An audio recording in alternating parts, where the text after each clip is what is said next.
Between the two of them, the inside of Coates, Parker gets too heavily involved. And that's Whitehead and Coates.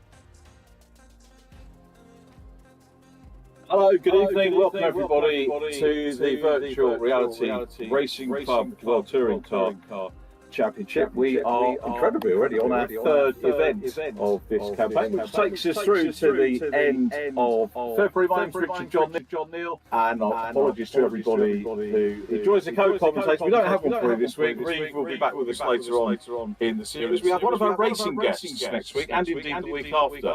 Not sure if we're going to announce that tonight. We might announce next week tonight, but keep your eyes on the socials as well if you don't keep up with us.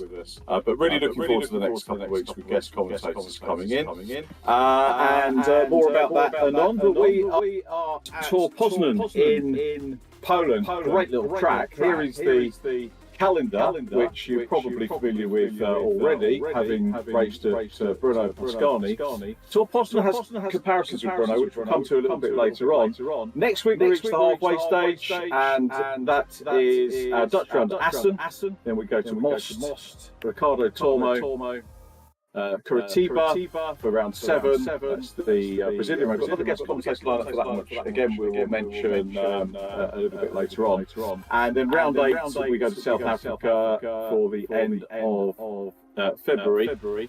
So looking forward to that one. And plans, of course, being made for the onward transition into our next championship as well. More of that at a future date as well.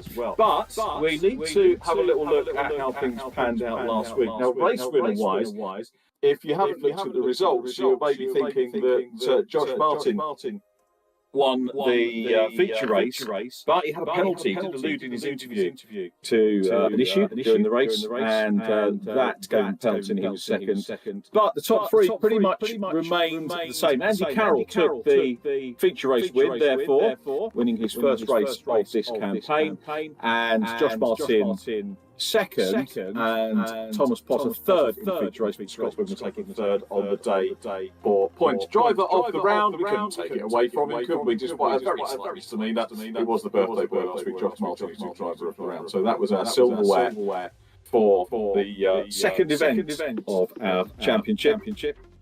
And we now look forward to Tor Poznan. But before we do that, we're going to have a quick look at the championship points. Scott Budner, as you can see, top of the stack. Now, effectively, with 2 rounds run so far, we're essentially looking at the driver's best score of the 2 events that we've had thus far. And you can see that there, with the white score for each driver being the better of the 2. So Scott Budner's had a better overall round than Andy Carroll. And in second place, with Nathan Smith, who had a blinder, didn't he, first time out. He is third. Then Josh Martin from Adam Lyle in 5th place. Alex Forster is next up. Alex, the top Cupra runner in Hyundai's generally taking place at the moment in the Touring Car Championship. Alex is 6th. We've got some news about Alex coming up later on. Craig Curtis 7th. And then Chris Blakey, who was our shout-out driver last week. Thomas Potter in 9th after another good final run from Thomas. Lee Pearcey wrapping up our top 10. A little bit more as well about the ballast as well that's got on the cars as we get into qualifying racing as well. Paul Laramie 11th from Alex Walker. Then it's Daniel Heath. We'll be talking to Daniel a little bit later on. Olivia Krzyżanowska is in 14th from Kenny Press. Then Jack Dickerson. Jack not with us today. He's got a PC issue. We hope they get sorted. Jack, look forward to welcoming you back onto the grid. Hopefully at time out. Lee Morgan 17th from John Jones, then Jack Smith, yet to score along with Sam Walton. So I hope to see those guys very, very soon indeed. So that is our championship table as we arrive for third day of our championship. This is the track. As I say, it's been sort of compared, if you look at the internet, it's compared to the likes of Brno, where we started the championship. And I guess with there being a World Touring Car venue, that's kind of appropriate. You see this little kart track on the twiggly bit, which is well rated by everybody. The race circuit itself opened in 1978. 2.5 miles is what we're going to encounter today. There's some really good corners here, and we'll get to have a look once again, courtesy of our hot lap with Andy Carroll.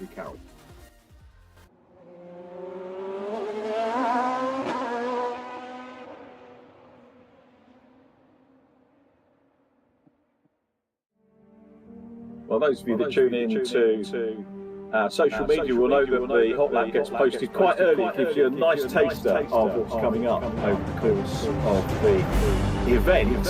And Andy's one again, really great to look at. Here we go. You see the run down the main straight. Turn 1 is a lovely, if you're into oval racing, so a real good short oval corner. Right-hander turn 1, Baba Jagger it's called. It is also called something to do with hands, isn't it? I think. But we come out of there, we head down to another right-hand turn 2, and then we get the first left in just a moment, which is the Devil's Smile. Great name for a corner. Turn 3. Come out of Devil's Smile, a bit of a straight run down to another left-hander, which is called Turn 4. That's an easy run from the window, as long as I can count where we are. Then a right kink, which is Turn 5, heading down towards Corn, another right-hander, Turn 6. This is a slightly tighter version or equivalent of Turn 1, actually follows down sort of south of Turn 1, if you get my meaning. Then we go left again to Turn 7, a little bit of a blip down to Turn 8, another right-hander. We've got another right-hand kick after this as well. Drivers at this stage starting to think about setting themselves up for Turn 10, the next left-hander, which is pretty much a 90-degree turn. Here we come, pop the curb on the exit of that. Now we've got a little bit of a complex. 11, 12 and 13. Turn 13 is called Radar. Now we're on not quite the home straight, we've got this straight and the final right-hand bend to go. Turn 13 Radar, incidentally. Turn 14 coming up to the last corner on the track.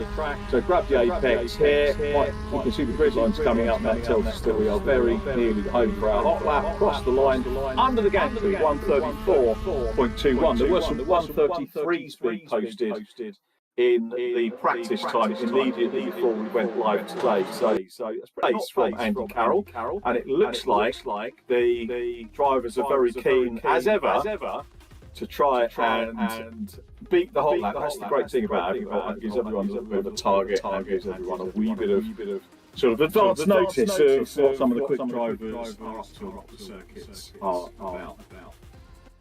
Heading into qualifying, and the cars are virtually on track already and getting ready for their first bit of competitive action for this evening. 15 minutes of qualifying, and it will be the track coming to play, coming to maturity again, as we've seen over the past couple of rounds. And we've seen some great qualifying sessions where the whole laps have gone in the closing stages. It's been a wee bit of a nightmare for me, to be honest. Regular viewers will know I tend to write things down towards the closing stages and then rewrite them as the timing sorts itself out. So waiting for those first laps to get under their belts, focusing on Adam Lyle at the moment. Adam 5th in the championship in the Hyundai has best score 47. I think jointly with John Martin got 4th in the championship, so those two pretty much tied together in terms of points. Josh having slightly the better drop score, having been very consistent, dropped 46 last week. So you got drive of the round and then drops that score, so he'll be questioning one judgment, I think, on that one, very possibly. As the first few laps start to go in, obviously the out lap's going to be a wee bit slower. Thomas Potter with the quickest out lap of the runners that have done so thus far, 142.517 for Thomas, who's been again very consistent over the two rounds. 31 points scored at Brno for our first event and 30 at Pascani last week, so pretty consistent running. There was a 10-point differential between Scott Busnell's first and second round. Andy Carroll had a bigger difference as well, 52 playing 33. And Nathan Smith third place, 22 in his second round, 48 in the first event. So Nathan looking to try and get back in the mix today, set a time as we look at Daniel Higgs. Now, Daniel is our shout-out driver today, so after qualifying, he might do a Chris Blakey very possibly, put it on pole. Last time you remember, Chris Blakey stuck it on pole position, and we had the chance to have the added interview and chat with him about his exploits with the new car up at the Autosport show the previous weekend. So Daniel Higgs, don't be surprised, stranger things have happened in the scripts for VRRC if Daniel gets pole position and a double chat. Now, I mentioned in the previous broadcast that if the drivers here want to have a go at the chat, maybe promote themselves, talk about sponsors or causes that they might be raising money for or otherwise, give us a shout and we'll pop you into that slot. And thinking about it, obviously our original chat we have with Stuart Vickers with Phoenix. So you don't necessarily have to be taking part in the championship. So if you've got a sponsor or a team member or somebody that helps you out who wants to get the chat, have a word with us, we'll see if it fits in with the narrative that we're delivering. So Thomas Potter, 135.073. So not only was he quick on the out lap, he was very quick as well on the first flying lap as well. So one of several youngsters in the championship having a decent start to his qualifying. And Thomas, much as he enjoys the strategy that he's been employing the last couple of rounds, and indeed from previous series, the BMW series, of coming through on the reverse grid feature race and working out a good strategy to stay at the front. Thomas, I know, would much rather be at the back of the grid in the feature race, having had a decent point to races 1 and 2, and work on his passing. But a pole would be good. He's certainly doing his best to sort that out at the moment as we go under the bridge, coming into turn 14. So he will tick off another lap as we are now a third of the way through our qualifying session. Thomas getting a purple sector 1 on that lap, green sector 2 and orange sector 3. 135.048. 135.1 the second place time at the moment for Andy Carroll. Adam Lyle is third, so we pick up with Adam. 135.129. Scott Goodner in fourth place. Scott has been very fast and also very consistent. 2 race wins so far for him, 2 race 1 wins for Adam Lyle. We'll probably need to keep a keen eye on Adam Lyle, see if he can get the hat-trick of race 1 wins. If he qualifies well, doesn't necessarily have to be in pole position to do so. He did grab pole at Brno, you might remember, 2 weeks ago. He was 4th last time on the grid, so pretty well placed. And again, you not really want to discount any of the drivers that are in the top 10. That's the beauty of the VRRC championship racing that we have. Now we were talking about Scott Poznan. We go on board with him, and Scott's in the number 7 car. Drops to P5. Scott Poznan. So it's Daniel Heaps now. What was it we said about the shout-out driver getting pole? Daniel Heaps, 1:34.558. Thomas Potter relegated to 2nd, so it's the teenagers 1 and 2 at the moment. Here is Daniel. So it'd be great to learn a little bit more about him. We have had 2 podium finishes with us at VRRC. One interview with Reeve. Another one was himself, because it was the following round. He was in very form, consistent form in that one towards the end of last year. And he'll be well pleased in the Audi, top Audi run, of course. There aren't too many Audis in the championship. Hyundai seems to be the main car. Lee Piercy, Audi mounted, of course. Sam Walton is running in the Audi as well. And Nathan Smith, who of course was our feature race winner, first reverse grid winner at Brno, but scored exceptionally well. The top scorer on the day. It was after the adjustment to the results that he went down to P2. Scott Poznan back into P4 now. Daniel Heaps still top of the timing screen with 1:34.558. So let's have a look at the other runners that we've got at the moment. It does change as we go along. Kenny Press 7 behind Andy Carroll. 8th is Josh Martin. 9th Lee Piercy. 10th Paul Laramie. 11th Livia Krzyzewska from Sam Walton. Alex Forster is in 13th place just now. Then it's Chris Blakey 14th from John Jones and Nathan Smith. The news that Alex Forster, by the way, Adam Lyle, was that he, you might remember last week, was saying he was due to take his ARDS course at Mallory Park, the motorsport school. And he did that, and he's passed his ARDS test. So Alex Forster, congratulations on that. He is ready to make his circuit debut. So that's really good news. Craig Curtis. Now, what's happened to Craig? I wonder. It's not what we wanted to see from Craig Curtis, who is P2, so he's not in a bad position on the timing screen. If stranded out on track, maybe I don't know if that's a fuel problem or he's. I think it's probably Joe Richards confirming that is most likely the case. But Daniel Heaps still out front at the moment from Craig Curtis, and then Adam Lyle in P2. So I guess there's an argument of trying to run as light as possible. Here is Josh Martin, enjoyed his birthday. Hopefully he's now got over the Friday night celebrations and ready to go. Normally we've had Josh on the podium 3 times so far in this campaign. That kind of pace, you would think that he's probably going to carry that on once you get a little bit of momentum going. We'll see how he gets on today, but it's Heaps from Curtis, Josh Martin P3 now, so Josh having a good run from Adam Lyle. Josh is actually by far and away Josh Martin's best qualifying. But last week he was saying that he'd had a number of issues. He only had 2 laps of qualifying. So when he gets the time on track, he does deliver. And with 5 minutes to go, it's probably not a bad time to set that personal best in 3rd place. Adam Lyle 4th, Scott Poznan in 5th place. Scott was beginning to struggle last time out with the ballast, carrying 36 kg. It's the heaviest car Scott Poznan on the track. Next up in the top 10 with 27 kg is man 2nd in the standings just now. It's Andy Carroll.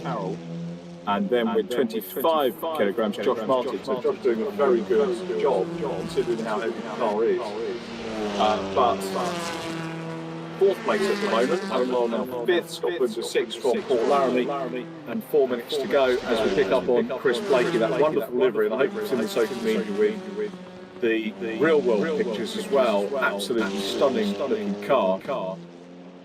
And Chris further back than we would have liked to have seen him at this stage, 14th position. But remember, this is how competitive this championship is, because last time out he was on pole, Chris Blakey, this time down in 14th. So if you're in 14th, 15th place, hey, pole sitter is from last time he's down there as well. Daniel Heap's still there. He's back out on track, getting a little bit more track time, consolidating what he's doing. Still 134.558, 134.581 for Thomas Potter. So it's a teenage tearaway front row at the moment provisionally. Do I decide to start writing these down, or do we leave it? That's always a decision that one mustn't take too lightly. So Daniel Heaps, if I write Daniel Heaps down and then he loses pole position, he won't thank me, and he definitely would. I didn't write it down. Thomas Potter has now taken over at the top of the timing screen. So Thomas Potter was pole at the start. He was quick right out of the box, and 134.337. Daniel Heaps still in second position, but not for long, because that changes. A quick lap there from Adam Lyle. Adam Lyle now in P2, so separates the two teenagers. It's Hyundai, Audi, and then a plethora more of Hyundais going next up. So Potter, Lyle, Daniel Heaps, Ray Curtis in 4th, displaying his Curtis Craft. Does anyone know what Curtis Craft is? Cornwall TQ Midget, veteran, great piece of machinery. Josh Martin 5th. What was that, Rich? Oh, okay, yeah, sorry. I'm about Curtis Crafts, but there may be somebody out there who actually knows what Curtis Crafts is. It's a beautiful bit of kit. Midget, it could be a Craig. It could be a Craig at some point. Josh Martin's still 5th. Kenny Press, good to see Kenny up in 6th place at the moment, qualified 6th at Brno. So good consistent stuff from Kenny, but still Potter. Daniel Heaps now back up into P2 and so they're trading that second spot at the moment. Craig Curtis still in 4th place. Daniel Heaps trying to edge himself closer towards Thomas Potter as we watch Adam Lyle in P3. So Adam, remember, is joint 4th with Josh Martin on points at the moment in the championship, and will be slightly lighter than Josh, so needs to make the most of that advantage here as the clock ticks down. Just a minute and a half to go here. Potter, Heaps, Lyle and Curtis, the way things go at the moment. Josh Martin still 5th from Kenny Press, and not much happening mid-order in terms of changes. Scott Boone's with the ballast is in 7th place from Paul Laramie, and Andy Carroll. Jack Smith will be back with us next week, so our reigning champion, who won the BMW Championship last time, that multi-champion with the VRRC, will be on the grid next week, so we're looking forward to the added competition. And I'm sure all the other drivers are as well. Interesting to see how he gets on with the switch to back to front-wheel drive from the rear-wheel drive championship. Very much into the last minute here. Josh Martin goes P2. So it's Potter and Martin on the front row of the grid. We said the track would mature and come to the drivers as the session went on, and Josh Martin has got up onto the front row of the grid. When he gets a good session, he's playing it exactly right. You can see the space he's utilising on track as well. I don't think nobody in front of him. There's always somebody on track. He's got good space to work with out on track. He's not going to be hindered by anybody. It's Josh Martin. So I suspect he'll have looked at, as we look at Chris Blakey trying to get up into the top 10. Could be crucial here. He's not going to be on pole today, unless he puts in a blinder on the last lap.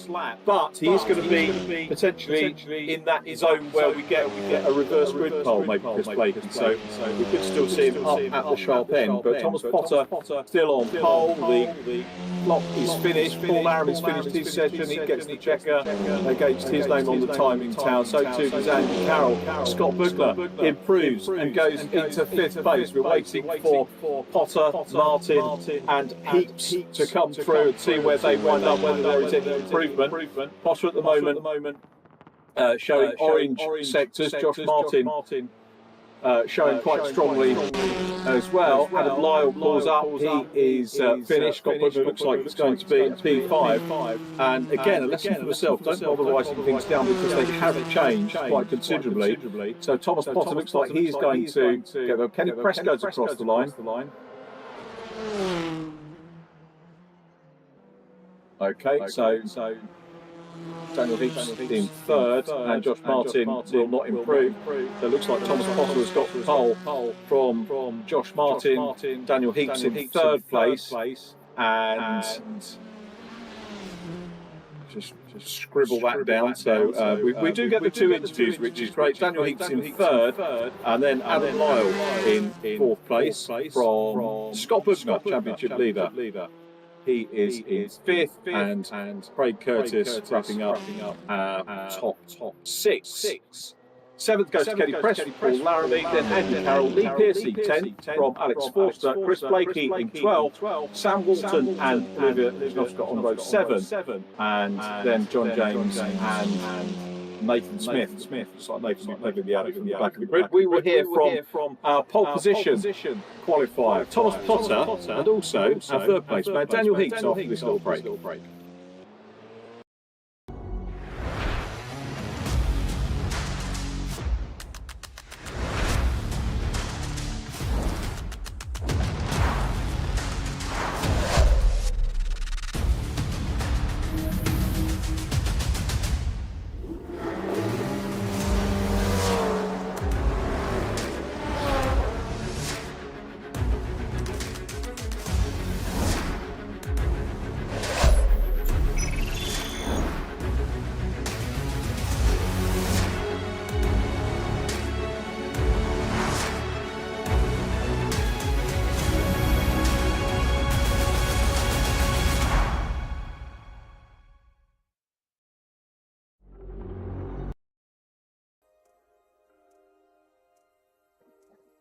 Well, welcome back. It was another very interesting qualifying session, and we offer our congratulations to pole position man for our 3rd event of the World Touring Car Series.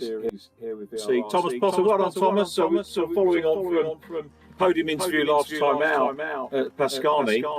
You were very quick out of the blocks there. You did the fastest out lap, and then you know stuck the first fastest flying lap on as well. So a good way to start the evening. Yeah, absolutely. I mean, at the end I was getting quite nervous because on my pole position lap there I actually messed up one of the corners really bad. Then on my other laps I was gaining like 3/10 from that one corner, but then had it invalid due to went like straight away the corner after because I was just so nervous trying to get that perfect lap in. But I'm somehow got kept it in pole. I was really close for in the end with Josh Martin, Adam Lyle and Daniel Heaps, and I think was another one there as well. It was super close that qualifying session.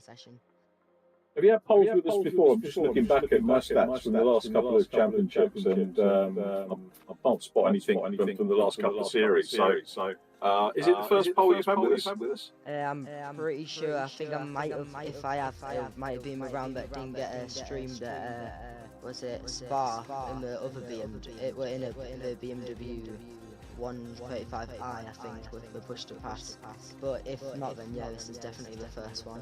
It's definitely the first one with me anyway, the stats that I've got. So congratulations on that one. Tell us what you like or maybe dislike about this track as well.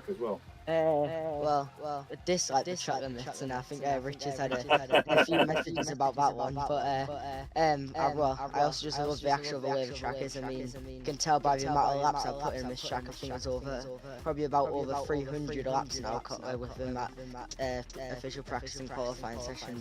Just really enjoy this track, and I just have don't know why, I just have a lot of motivation to win this one. Okay, I mean, I'm going to ask a question. You may not know necessarily the corner names or numbers or whatever, but would you be able to describe which part of the track you would say you enjoy the most? Well, I enjoy it the most. I also hate it the most. So there's a right-hander, then there's another like fast flat out right, then there's a break and turn into the left. I think it's in the final sector. I love it when they get it right, but if you go like a millimetre too wide, you're straight on the gravel on the exit, which is annoying, but also it's going to make for some good races, because one mistake there and there's a lot of people going past you. So I was saying, Joe, I don't know whether you listen to the culture, whether you switch us off. Some people I could perfectly understand if you do switch us off, but you've become a little bit of a tactician in terms of the reverse grid races where things haven't quite got the way you want into sprints. And then you start off the front and your tactics have been superb for race 3s, but I'm guessing you'd much rather have the problem of coming through from the back being top scorer. Yeah, absolutely. I mean, rather this is my first sprint, if I actually get my start right for once, hoping to just lead it in, for the whole 15 minutes, hopefully, but I reckon there will be a few battles, because everyone's just so close at this track. And then, yeah, for sprint 2, I'm just going to hope to come through the pack as fast as I can, and then just try drive the way. And then in the feature race, I'm not even sure what my strategy yet is, because it'll just depend on where I finish in the first 2 races. That's the thing, you've got to think on your feet, isn't it, as the evening progresses on. Going back to qualifying, it was a really good sort of to and fro between yourself and Daniel Heaps was up there as well. Daniel's going to chat with Daniel in a few moments, but he nabbed the pole and then he got it back, and he's right behind you on the start. So what's your experiences of racing with Daniel so far in the VRRC? Well, it's been quite good races with him. We've also done a lot of practice together. We're out there this race, and he's a hard battler, so it's going to be hard to keep him behind, but it's also going to be hopefully bring it fun. But I'm going to hope if we work together first, maybe a couple laps, try to get away from Josh Martin and Adam, and especially Craig, because I know he's a rat around every track. It just must be this Elantra car, because he's like never not being out the top 5, I don't think, on times from the race he's done. Not actually, never mind, not being out the top 1. Always there or thereabouts. And you got Josh Martin P2. So, what's your main focus on the start? Is he getting the car off the line, or are you worried about what Josh, Daniel, and Adam are doing behind you? Actually, just getting it off the line. I mean, I think I've probably stalled it about every single start I've done in this car, which leaves me about 5 spins. But if I get it right, I've got the pace to keep in front, or even maybe drive off if they battle behind. So just getting it off the line. Okay, wish you well with that one. Very quickly, before we move over to Daniel, I wanted to find out what you've been up to. Have you had any seat time in anything kart-wise or otherwise since, let's say, since Christmas? Well, yeah, for kart-wise, I've done in T-Side Winter Series, which I won the final, which I was really pleased with. Well done. Thanks, and I'm also going to get a free sister for the next round of T-Side Winter Series, which I'm this weekend coming up, so I'm going to hope to win that one too. And that's good to see. You're getting plenty of seat time anyway, and then of course you've got to get in and practice again for Assen, which I think is a track that most of the drivers are familiar with, so not necessarily too much track to be done there. But Thomas, great to catch up with you. Hopefully we'll get a podium interview a little bit later on. Very well done on pole, and we'll talk to you a bit later on. Thank you. Well done, Thomas Potter, our pole position driver for event 3 of the January-February 2024 World Touring Car Championship, and our featured driver today. Great news, we get a chance to catch up with Daniel Heaps. Daniel, how are you? Not too bad. There's a good picture of you, so everybody now knows what you look like. Yeah, look at that handsome face. Indeed, so obviously, I think I've only spoken to you once before on the broadcast, which was when you got a podium.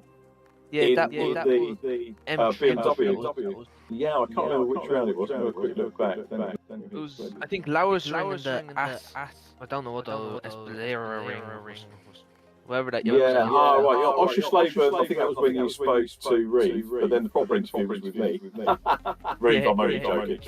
We got some pictures, so you got a little bit of short oval experience. I've got to say, that's a mint little car. Is that a Peugeot, or is that a Micro, isn't it? Little Nissan. It has a 1.4 Almera engine in it, and to be honest, it's a very quick little car.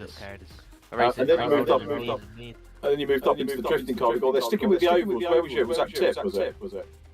Oh, that is Corona Raceway in Meath. I actually started off doing drifting. I didn't start off doing the short ovals.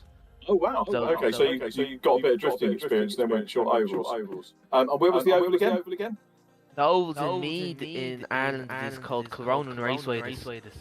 I'm gonna have to look that one up because the only one I know about is the one with the national hot rods race, which is at Tipperary. I know the ones in the north, so I will spot up and have a look at those other ones. There's some good racing going on there. Yeah, I'm actually hoping to be racing in Tipperary soon. They are planning on doing the 1.4 class there, so hopefully soon enough I'll be racing there in my micro soon. Oh, that's good. I'll keep an eye out for that. If they're streaming it, it'd be great for me to have a look. What did you find that drifting gave you sort of base skills to work on the ovals with other drivers as well, or just to get around quickly? Yeah, well, the drifting does help out a lot with the what is it? We're controlling the car a lot. It does. So like if you're about to spin out, you know what to do. Obviously. But what is it? Yeah, I've always loved the drifting. I have been doing it for a good few years now. And do you get involved in the engineering side on the setup? Gonna be honest, that is just set up when we bought it. So we'll look into it soon. But that's just the way we bought it. It has a lock kit and also hoping the lock kit does its job. But presumably you get involved in the maintenance side of it, because there's always maintenance to do on race cars. Oh yeah, we do the maintenance and all that, mostly ourselves. Is that the kind of thing you want to do as you get older? I mean, how does that sort of dovetail in with your studies and stuff at the moment? I'm guessing you're... I'm hoping Go on, mate. Oh, sorry. What is it? I'm hoping that to get into the drifting, hopefully in the future. What is it? This year we are going to upgrade the car heavily. We're going to be upgrading the internal. So that car now is a 2-litre turbo. We're going to be upgrading it up to a 2.2-litre turbo. We're going to get a bigger turbo, all forged inside. So hopefully that car will be making 600 horsepower. Is that well? I'm getting the hurry on here from Rich. We've only got 90 seconds left. Very quickly, where do you see yourself going racing-wise? Do you think you'll be a circuit racer, drifter, or rally driver, maybe? I'm hoping to be a drifter, but what is it? Maybe in the future, you never know. I could be doing a bit of racing. You never know. Anything to do with cars, I don't mind. That'd be great. Well, coming up in the future is, I think, going to be a podium interview with you, hopefully a little bit later on, Daniel. So thanks for the chat with us. Good luck for the race. We've only got a minute or so left, so I'll let you crack on with the race. But thanks for the chat and very best of luck. And I'll keep an eye on your oval racing in Ireland. So there we go. Daniel Heath, shout out driver today. Lines up third on the go. Didn't even get a chance to ask Daniel qualifying performance. It was a great battle with Thomas Potter. Who starts on pole with Josh Martin alongside, and the moment we just heard from Daniel Heath, who incidentally, we didn't make the point, is a teenager as well and still studying. So we've got some real good young talented drivers coming through, as perhaps you'd expect from esports racing. That's the way it's going, isn't it, these days? Which is great. The future is very much in safe hands with some of these youngsters coming through. As we look for the lighting sequence to come up. There we go. So the circuit itself is about to light up with the VRRC third event of the opening campaign for 2025, and Thomas Potter gets away well. Josh Martin, maybe a little bit recalcitrant. Daniel Heath is down to fourth, possibly in fifth position, but Thomas Potter leads now. Josh Martin's looking down the inside, they're squeezing their way through into turn one. Barajagger is turn one, he'll done his big sweeping right-hander. Those with the oval racing experience will enjoy that. Josh Martin from P2 gets away in the position as they head down through turn 2, now down towards turn 3. Devil Smile, remember this is called. Are there going to be too many smiles there? No, we've got a car going off, which is Paul Larraby's got down the order. Was that Paul that we saw go off? Certainly won't be smiling too much, but one thing we have seen from the racing so far in this series is that comebacks are possible. Maybe in this race, also in the reverse grid races and the feature race as well. That's Josh Martin out front. Chris Blakey right in the mix as well there, currently in P4. Thomas Potter dicing hard as well. So Josh Martin got away very well indeed. Josh is going to be very keen I think here it would sort of almost be an apt bit of scripting after having the win in the feature race taken away from him in the judicial class time to draw a line under that and come back and grab a win. So Peter in qualifying, a great way to start, and also he made a good start outdragging Thomas Potter. I've got to say, I didn't think Thomas's start was actually too bad. There is Chris Blakey, 4th position clear at the moment from Alex Forster, who's come up into 5th place, a rapid start. Right, Alex Forster in the Cupra, freshly qualified, as we said, with his arms course. Well done, Alex. Looking forward to seeing what his circuit racing career, and the more commentary you do, the more diverse commentary you do, the more drivers you end up having to follow in real world racing over the course of the year. I could literally spend, particularly live streams now, you can probably spend all day, every day, watching the racing during the season. With people that you know and talk to. If I don't get to watch your own particular streams, and you know me, I do apologise, but there's so many hours in the day that you can do that. But the list gets ever longer of races we have to follow. Now, looking at the tyre compounds, which Hayden has very kindly just pointed out to me, Thomas Potter is on the hard compound. So he's in P2, and that's a great decision for Thomas, but he will get to know what the hard compound can deliver. Soft compound for Josh Martin. So will Josh get involved towards the end of the race? Chris Blakey looks at Adam Lyle here, side by side. There you go, Blakey up into 3rd place, Adam Lyle down into 4th. Blakey on the soft, Adam Lyle on the medium. And remember, we saw absolute blinding strategy from Josh Martin in the final yesterday, last week, was on the hard tyre at the start of the feature race and then switched over to the soft. Fairly flew through the positions and closed up on Thomas Potter in the race lead. And there are all sorts of changes going on that part. But it's Martin at the moment for Potter. Chris Blakey 3rd. Adam Lyle in 4th place. Alex Forster is in 5th. And we ride on board with Alex looking at the back end of Adam Lyle's car. Daniel Heaps in behind. Then it's Lee Piercy. Ivic Wisnowska's had a good opening lap as well. And he's up in 8th place, head of John Jones. Then it's Andy Carroll, Kenny Perez, Craig Curtis, Sam Walton, Scott Putner. He's down his 14th, so he was involved in that first lap skirmish. Paul Larrabee 15th. And Nathan Smith put it off the pace at the moment, or off the position, down in 16th place. Good to see Nathan back on podium pace at some point. I'm sure we will see that.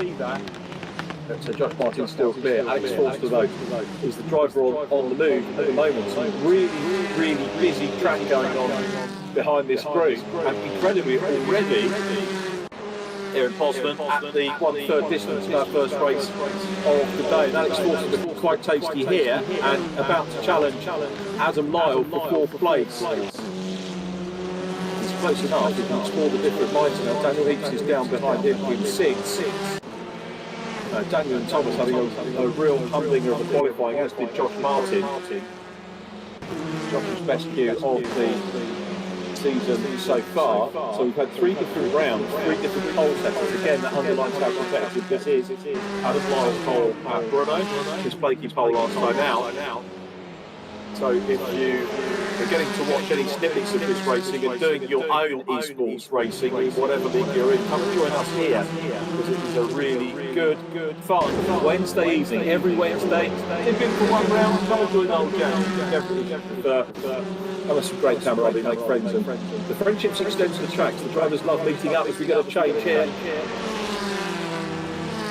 Hey, Curtis and John Jones having a good race. Martin's 5 seconds clear of Thomas Potter. But remember, Martin on soft, Thomas Potter in P2 on the hard tyre from a pair of softies, we could call them. Chris Blakey and Alex Forster are next up. So 9 minutes on the clock remaining, and first Polish race settling down quite nicely at the moment. Having a quick look at Wisnowska's best result in the championship so far in this campaign, 7th at Brno.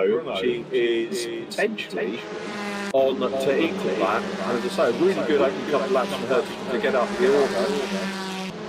Meanwhile, we've got Andy Carroll and Craig Curtis unusually battling down in 10th and 11th place. So at the moment, fighting over that reverse grid spot, which is going to be quite key. Chris Blakey is third though, closing in. Chris Blakey on the soft tyre, closing in on Thomas Potter. Now Chris Blakey was well down, he was outside the top 6 in qualifying, so he's another driver that's had a stellar couple of laps. And I think if you asked the driver, look how close he got there. There wasn't a tap, or was there? Let's have a quick look at the... No, I don't think there was. He got very, very close, but he judged that superbly now and looks down the inside run on Thomas Potter, who's being challenged for second place. Chris Blakey's going to go through. This is turn 14. Chris has got the line as they go across the stripe once again, tick off another lap. Chris Blakey's got the run down into Babasek turn 1. The 180-degree turn, nice flowing right-hander. Now Thomas will note that he's on the hard tyre, but we're hoping that's going to come back. The advantage now for Chris Blakey is that he has track positions. He has that second position. And it's up to Thomas now to, when the tyres, if they reach the stage where there's parity between the hard tyre going off and soft tyre coming on, the other way around, so hard tyre coming on, soft tyre going off, then you've still got to go past. But keep your eyes on Alex Forster. Soft shod car, 4th position now, Alex Forster, and closing in on Thomas Potter. So is Thomas's gamble with the hard tyre paid off, or is he maybe struggling a little bit? Alex Forster closing in, hand over fist, you've got to say, concentrating on his racing line. You saw that as he entered the complex they were going through. Then he's hounding Thomas Potter, goes a little bit wide, needs to be wary of track limits, looks down the inside here, but Potter defending. Josh Martin now still 5 seconds clear of Chris Blakey in P2. You see Chris up ahead in the back in gold livery, and there's half a chance here. Thomas Potter, you can see struggling now as he comes out of turn 13. Radar corner, down onto the bridge they go, and Alex Forster is going to try and squeeze his way up on the inside into turn 14. He goes through. Alex Forster has gone through onto a podium position. Thomas Potter down into 4th place now, but we're in the last third, or very nearly into the last third of this first race. So are the hard tyres going to deliver a little bit more for Thomas Potter, or are the 3 runners ahead of him, all on the soft tyre, going to have their tyres last the distance? Josh Martin, best lap 134 for the race leader, last lap 135. Thomas Potter did 138, but that of course includes the pass. So top 3 all delivering 135s, 136s at the moment. There isn't any sign just now of the tyres going off. With Krasnowska up into 5th place. Olivia's having a blinding run here. Olivia on the soft tyre as well is going to try and hunt down Thomas Potter, and not that far away from Thomas as well. Olivia's last lap 136.1. Thomas is in clear air now, so we're going to get an indication of how quick Thomas was on the previous lap. But Scottish teenage oval racer Olivia Krasnowska in 5th position, doing a super job here. We mentioned it before, gaining huge amounts of confidence and experience in the 899 car. As I mentioned in the last series, the 800 series of numbers were those allocated in the shake-up in national hot rod racing when it was probably national. Oh, and Olivia makes a little mistake there, runs, making a mistake, running a little bit wide. Oh, beg your pardon, Adam Lyle making a mistake. Olivia's still there, but 899 number, the 800 is coming from basically a Scottish regional number on the short ovals of years gone by. Northern Irish drivers having 900. I think Republic of Ireland having 900 numbers as well. Something for Daniel to see when he gets over to Tipperary. He'll probably spot a few 900 numbers there in the national hot rods. What a great battle we've got going on here with Craig Curtis and Adam Lyle. Very much hard at it as we go to the drone shot. And you can see the tighter line there by Craig Curtis trying to get stuck in and close in. And now finally does make the move around the outside, but doesn't quite pay out because the twists and turns of this circuit. So Lyle maintains 6th position. Ahead of him in 5th place. 4 minutes to go. Must be the points are on here. Scott Bugner, unusually, is down in 10th place, so struggling with tyres, I'm guessing, and ballast for Scott Bugner. Quick look as we come down here. Scott Bugner's on the hard tyre as well. As this battle continues, still side by side.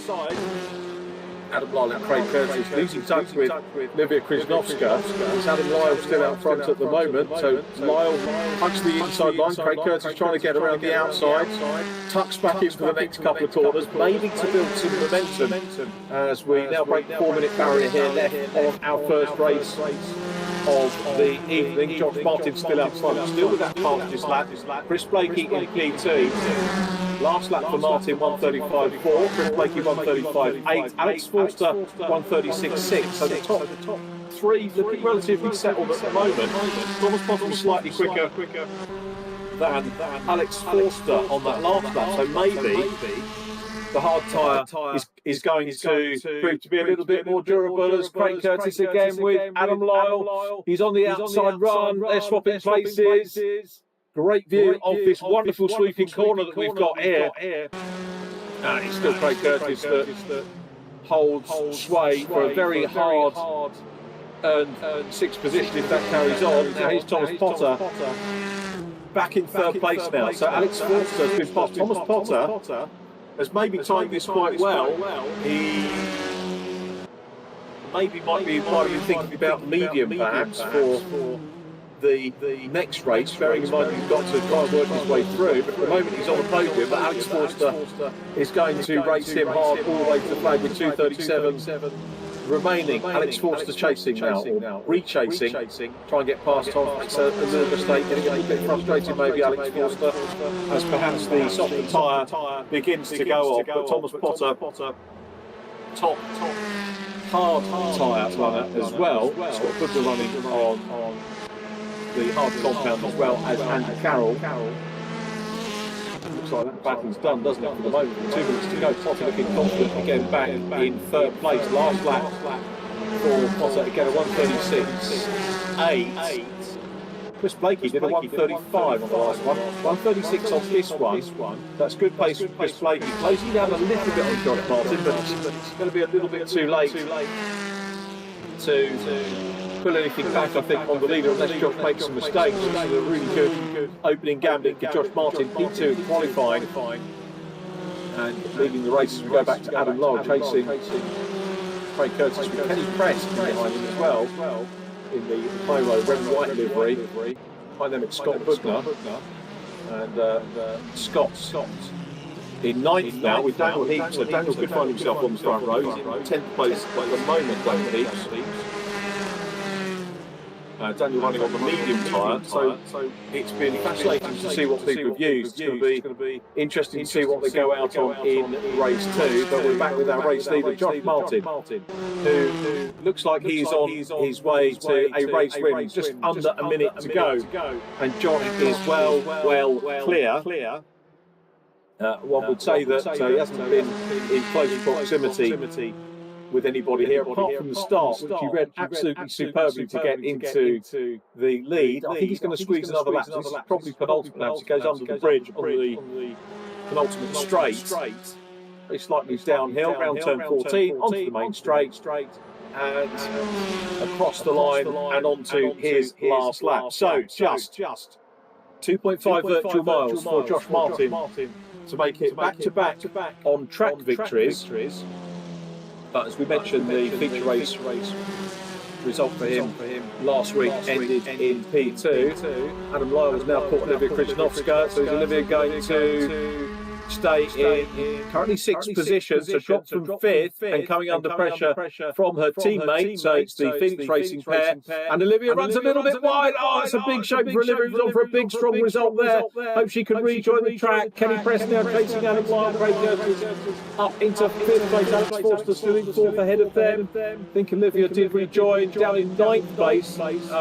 Getting too excited there about Olivia maybe getting a best of the series result, but again, good racing from her. She'll know that she's done most of the race in that 5th position, and she'll carry that forward to other events as the clock has now expired. So it's very much the last lap as Kenny Press tries to close down on Adam Lyle and make a pass. Soft tyres have definitely gone off. We're down to 1:36 from 1:34, the best lap from Josh Martin. And here is the Dean Martin contractor's car coming out of radar. for the last time under the bridge up towards the right hand of turn 14. And look behind him, there's nobody in sight. This is exactly what Josh wanted. So Josh Martin on his way to the win, which he takes. Well done, Josh. It's going to be Chris Blakey in P2. Here comes Chris. Thomas Potter still running in third place. So Thomas is going to be the first driver to get a double interview at this round. Well done, Thomas. Chris Blakey in P2. Thomas Potter takes third place, and it's very close for fourth place. And Craig Curtis just gets it from Alex Forster. Alex was up on the podium one stage, but Craig Curtis gets the fourth. Alex Forster in fifth place from Kenny Pressick. Scott Bubner climbed right up the order towards the closing stages, up into seventh. Lovely bit of drifting there from Daniel Heaps, plying his trade well in 10th place. Livy Krasnowska just ahead of him in 9th. Adam Lyle in 8th ahead of Olivia. Then we have to drop back to 11th, which was Paul Laramie from Lee Pearcey and John Jones. Andy Carroll in 14th place from Sam Walton, and Nathan Smith in 14th place, but two track wins on the bounce for man who qualified in second position for the event here at Tor Poznan, and that is Josh Martin. We'll have a word with him and our other podium finishers in a couple of minutes.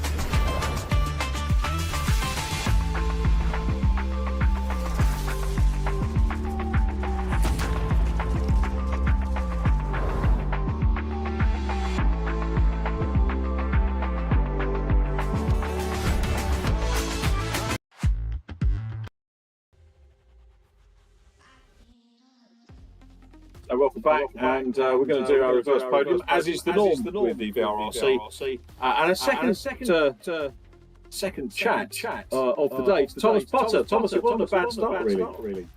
For once I start, but I think something tells me the hard tyre compound for a sprint race is not the one to go.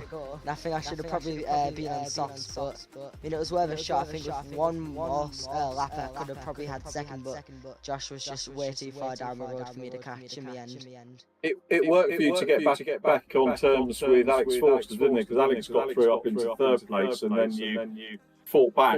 So it was clear that the hards were working. Do you think the mediums may have been a better bet? Yeah, I think if I went mediums, I could have probably kept a bit closer to Josh and actually probably kept Chris behind, so I wouldn't have actually had to overtake Chris if I went mediums. Probably could have actually end up having a battle with Josh at the end. But I mean, it was worth a shot going hard, and I realised it don't work, so I mean, always worth a gamble. And are you going to elaborate on what we're going to do for race 2? Is it going to be soft or? Well, Craig's just sent me a message saying soft defo, but now I'm not actually too sure. I think I'm gonna probably do a last minute decision, but I mean, if I can get do exactly what Josh did at the start with him softs, and I think I should be okay. But yeah, again, reverse grid, so I'll be starting 10th, so I'm gonna have to be battling to probably mediums. Yeah, it was a good race to watch. And did you actually enjoy it? Obviously, you don't like the fact that you didn't win, but it's another great podium for you. I mean, yeah, I definitely enjoyed that race. I mean, it was good. We're trying to hold back for soft runners for about 2 corners, but it was fun to fight my way back through against Alex Forster. He put up a good defense. I just managed to get him a last minute decision. Oh, good stuff. Well done, Thomas. Congratulations on getting onto the podium. We'll let you get away and get ready for racing. Thomas Potter in third place. Well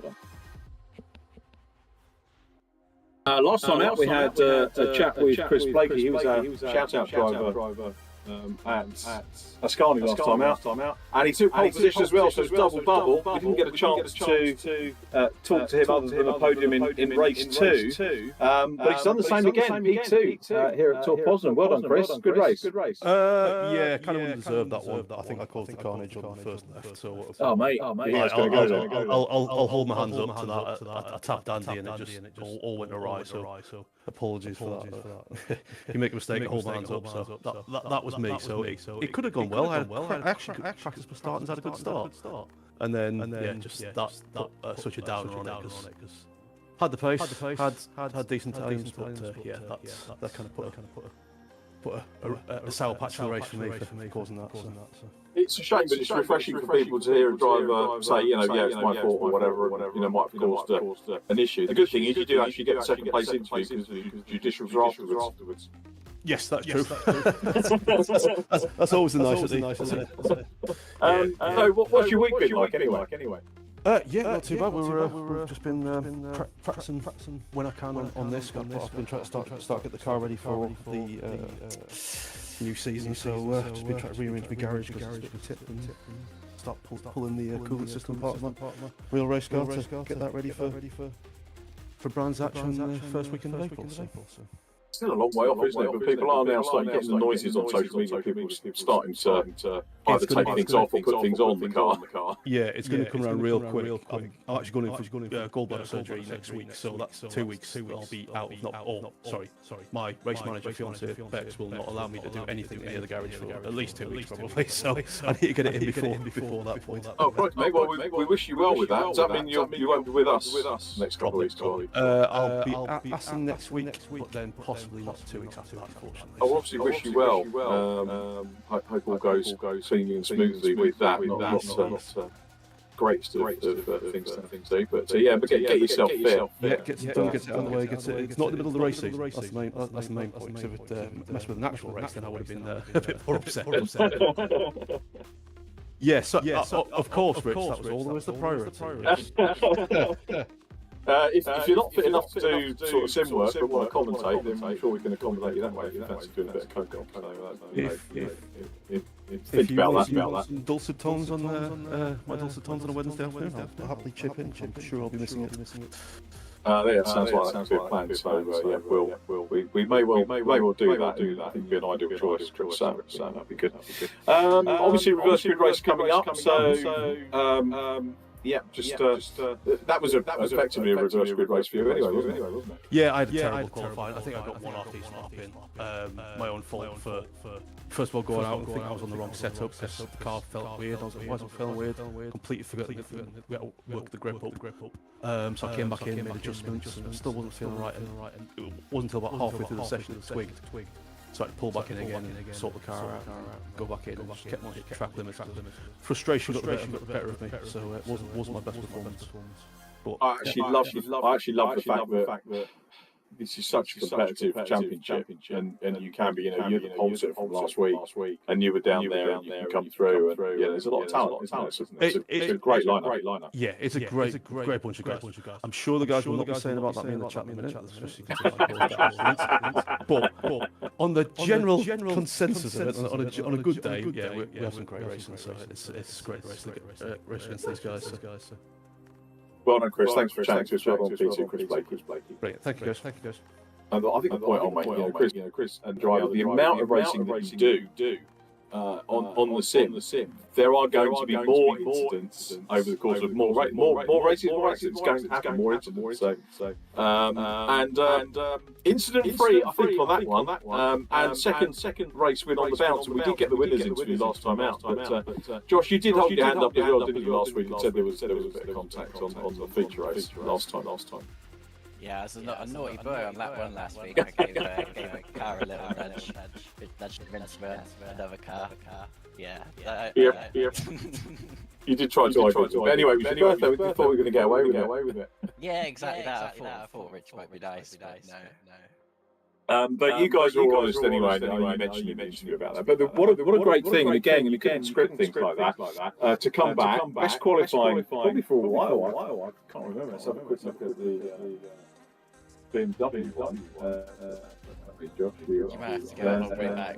yeah. I mean, we had a third at Hockenheim in the BMW, so it was a good quality as well, wasn't it? And to come back and the win's there, so you put the time in and the win comes, doesn't it? Yeah, well, the qualifying's always been my weakness. It's my weakness in real life. It's my weakness on the sim, and I'm just rubbish at qualifying. But I can, like, I'll set like consistent race times in a qualifying session, which is absolutely no good to no one.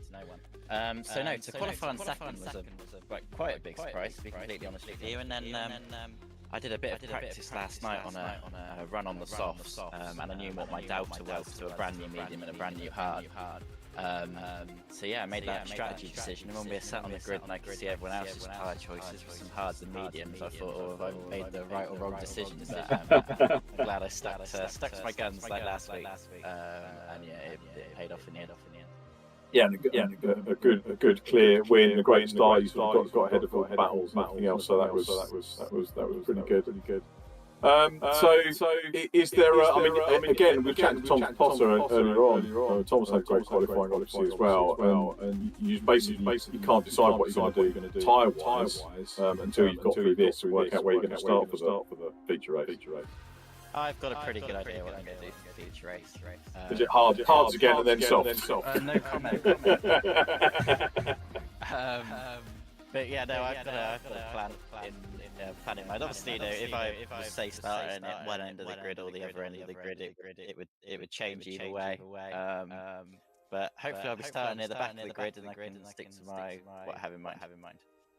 That's good. And I think tied with Adam, so it's the best round, isn't it, out of two when we look at the points? And I know you guys probably aren't looking at drop scores or anything like that this particular stage of the competition, but it's fascinating for us statos that get stuck in. But you know, Nathan had having a couple of difficult rounds, so you know, you could be probably third place by the end if things go the right way. And I hope I'm not putting the curse of the commentator on you, but it could be P2. And then obviously Scott's got the ballast spike into his. So the championship's topsy-turvy, isn't it, right now? It's a tricky one at the start of the championship to see the orders, you know, with the drop rounds, and if you do really well in the first two, and obviously you carry the extra weight. So yeah, it is a balance. And obviously this championship, I think Rich and all the guys involved who work hard on getting the tyres right, they've got them spot on these three compounds, and I think it's making the race quite nice and open, and lots of options, and I think lots of different results, because obviously each track the tyre wears different, and different compounds are quicker in different races depending on the track, so there's a lot of variables. So yeah, I think there'll be some surprise results from different people throughout the championship, so that will keep the championship nice and alive. That's what we like. We like an alive championship, and I like the fact that you've come back after the judicial and taken the win. Josh Martin, congratulations on our race 1 win. Good luck for race 2. Cheers, thank you very much. So that was our top 3 from race 1. Josh Martin, your race winner, from Chris Blakey and Thomas Hosser. So Thomas, I think, carrying quite a bit of confidence in terms of obviously having pole position, and also maybe ruining his tyre choice a little bit, going on the hard, could have gone with the softs, and reckons he could have had P2 if he could have had the soft tyre. Possibly might have been racing for the win as well, but cars were on the grid and ready for the top 10 reverse sprint race with Daniel Hicks on pole position this time. Did Krasnovska a very good strong run in race number 1 alongside, and then it's Adam Lyle and Scott Poznan on the second row, so the two teammates second and third, Olivia and Adam Scott next up in the silver. Gold, Kenny Press and Alex Forster next up. So again, if you look, it's a very good strong lineup with drivers that are well capable of getting on the podium. Daniel Hicks struggling to get away, then Krasnovska needs her teammates locked in behind. Good start then from Adam Lyle. Now down into turn 1, and Adam is looking to try and take the lead on the inside run. He does that. Olivia's down to second position. Scott Poznan, in fact, make it third because Scott's gone through into second position. Now Scott, who has been had podium in both events so far with 2 wins, in the championship so far, and makes it up past Olivia into P2. Got Alex Forster coming up as well, side by side with Olivia, who might get hung out to dry here on the outside. But battle on for the lead now. Oh, it's the second position. Olivia just taps the back end of Scott Pozan's car. He's on the grass. Well, unfortunate there, having that contact. Scott Poznan, not his day. Remember, he can afford a drop round. Contact galore going on down the order, and Alex Forster gets forced out wide. Daniel Heaps may be clear of that, might be able to, if there's damage on some of those cars, claw his way back towards the front where he started in this one. But already we've got Josh Martin coming through, so Josh with elbows out, getting stuck in from from 10th position on the grid row 5, of course. So it's Adam Lyle who is out front at the moment. What a start we had to this race, and again, it's weird, isn't it? Because you get some races that come up towards the end of the first lap, going up to the penultimate corner. Adam Lyle up front, with Krzysztofska in second place. Kenny Press is in third, Craig Curtis. It's weird. Sometimes you get a circuit with a real tight first corner and a reverse grid race, and nothing happens. And other times you get like a sweeper here. Maybe that's the reason we had the shenanigans there, because it was a fast corner as Chris Blakey rejoined the track. Thomas Potter down with him. Thomas involved as well, and Thomas might find himself mid-grid. It'd be interesting to see what his mid-grid strategy would be for the feature race. So it's Adam Lyle out front, Adam on the soft tyre. I've mentioned tyres. It looks like everybody apart from Daniel Heaps and Andy Carroll. Carroll's on the hard tyre, but all the front. Daniel Heaps on the medium tyre, Andy Carroll hard, Scott Poznan on the hard tyre as well. Got a hard job now after that contact as well. So got with fair amount to do after that contact. Olivia runs a little bit wide, gets a little bit drifty there, goes wide. Kenny Press goes up into P2. So it's Adam Lyle, the race leader, Craig Curtis, Kenny's teammates. And we've got the Phoenix teammates, the other two teammates as well, in the top 4 at the moment. Alex Forster is still there, and has recovered from the contact that he had earlier on, and has done very well. We've got John Martin behind him, then Daniel Heaps, Paul Laramie in 8th, has made great progress in the early stages too. So Paul Laramie from Lee Piercy, then Andy Carroll from Nathan Smith, who was in 11th but drops, just as I pick up Nathan Smith, drops to the back of the pack, which is great pity for the star of our first event. It doesn't look like the Audi is looking in particularly good fettle at the moment. Craig Curtis is there in third place at the moment. Kenny Press in P2, and Adam Lyle 2.7 seconds ahead of Kenny Press at the moment. Now Adam Lyle has had a win at each of the rounds that we've had so far, so he's looking to maintain a 100% record of taking a first place in each event. The only other driver who's done that is Scott Poznan, and Scott's running down in 12th place at the moment. So the good thing for Scott is that 2 rubbish results in the sprint race means he might find himself down the front and employ a strategy, which is what Josh Martin is doing, a strategy to go down the inside of Alex Forster. Very deep move there. Alex saw him, gave him room as well. Nice speed racing from the pair of them. And Josh closing down now on Olivia. So it's Lyle, Press and Curtis, followed by Krzysztofska, Martin, Alex Forster. Alex again scoring well. So picking up these points in these two sprint races, if he maintains position towards the flag. And first look at the clock for this race means that we are already a third of the way through this second sprint race, but first reverse grid race of the day here on the Tor Poznan circuit in Poland. And Olivia again runs a little bit wide there on the soft tyre, and that opens up the door for Josh Martin to grab the inside line. He is through. Here comes Alex Forster, who sees the gap as well. A little bit of a tap side by side on Olivia. That probably cancels out the contact from earlier on, I guess. And Alex Forster is through. Olivia will try and fight back. Still running in a strong position at Olivia, in 6th place at the moment. Paul Laramie will try and close in. Paul is the next guy. He's in 7th position. ahead of Lee Pearcey, those two having the drive just a shade further back. Now, for Josh Martin, is a podium going to be a possibility here? He's got his strategy well sorted out. He went for the soft tyre. Fastest lap of the race car at the moment, 1:34.7 is with Craig Curtis in P3. The last laps of the front runners, all 1:34s, aside from Josh Martin, but Josh was involved in overtaking as Daniel Heaps gets a little bit drifty with Andy Carroll making his way through as well, so Andy up ahead of it. Just breaking in the mix there as well. So Craig Curtis trying to close down on Kenny Press. So we need to see a clear lap from Josh Martin to see what his pace is going to be compared to Craig Curtis, whether he can close in and maybe grab another podium.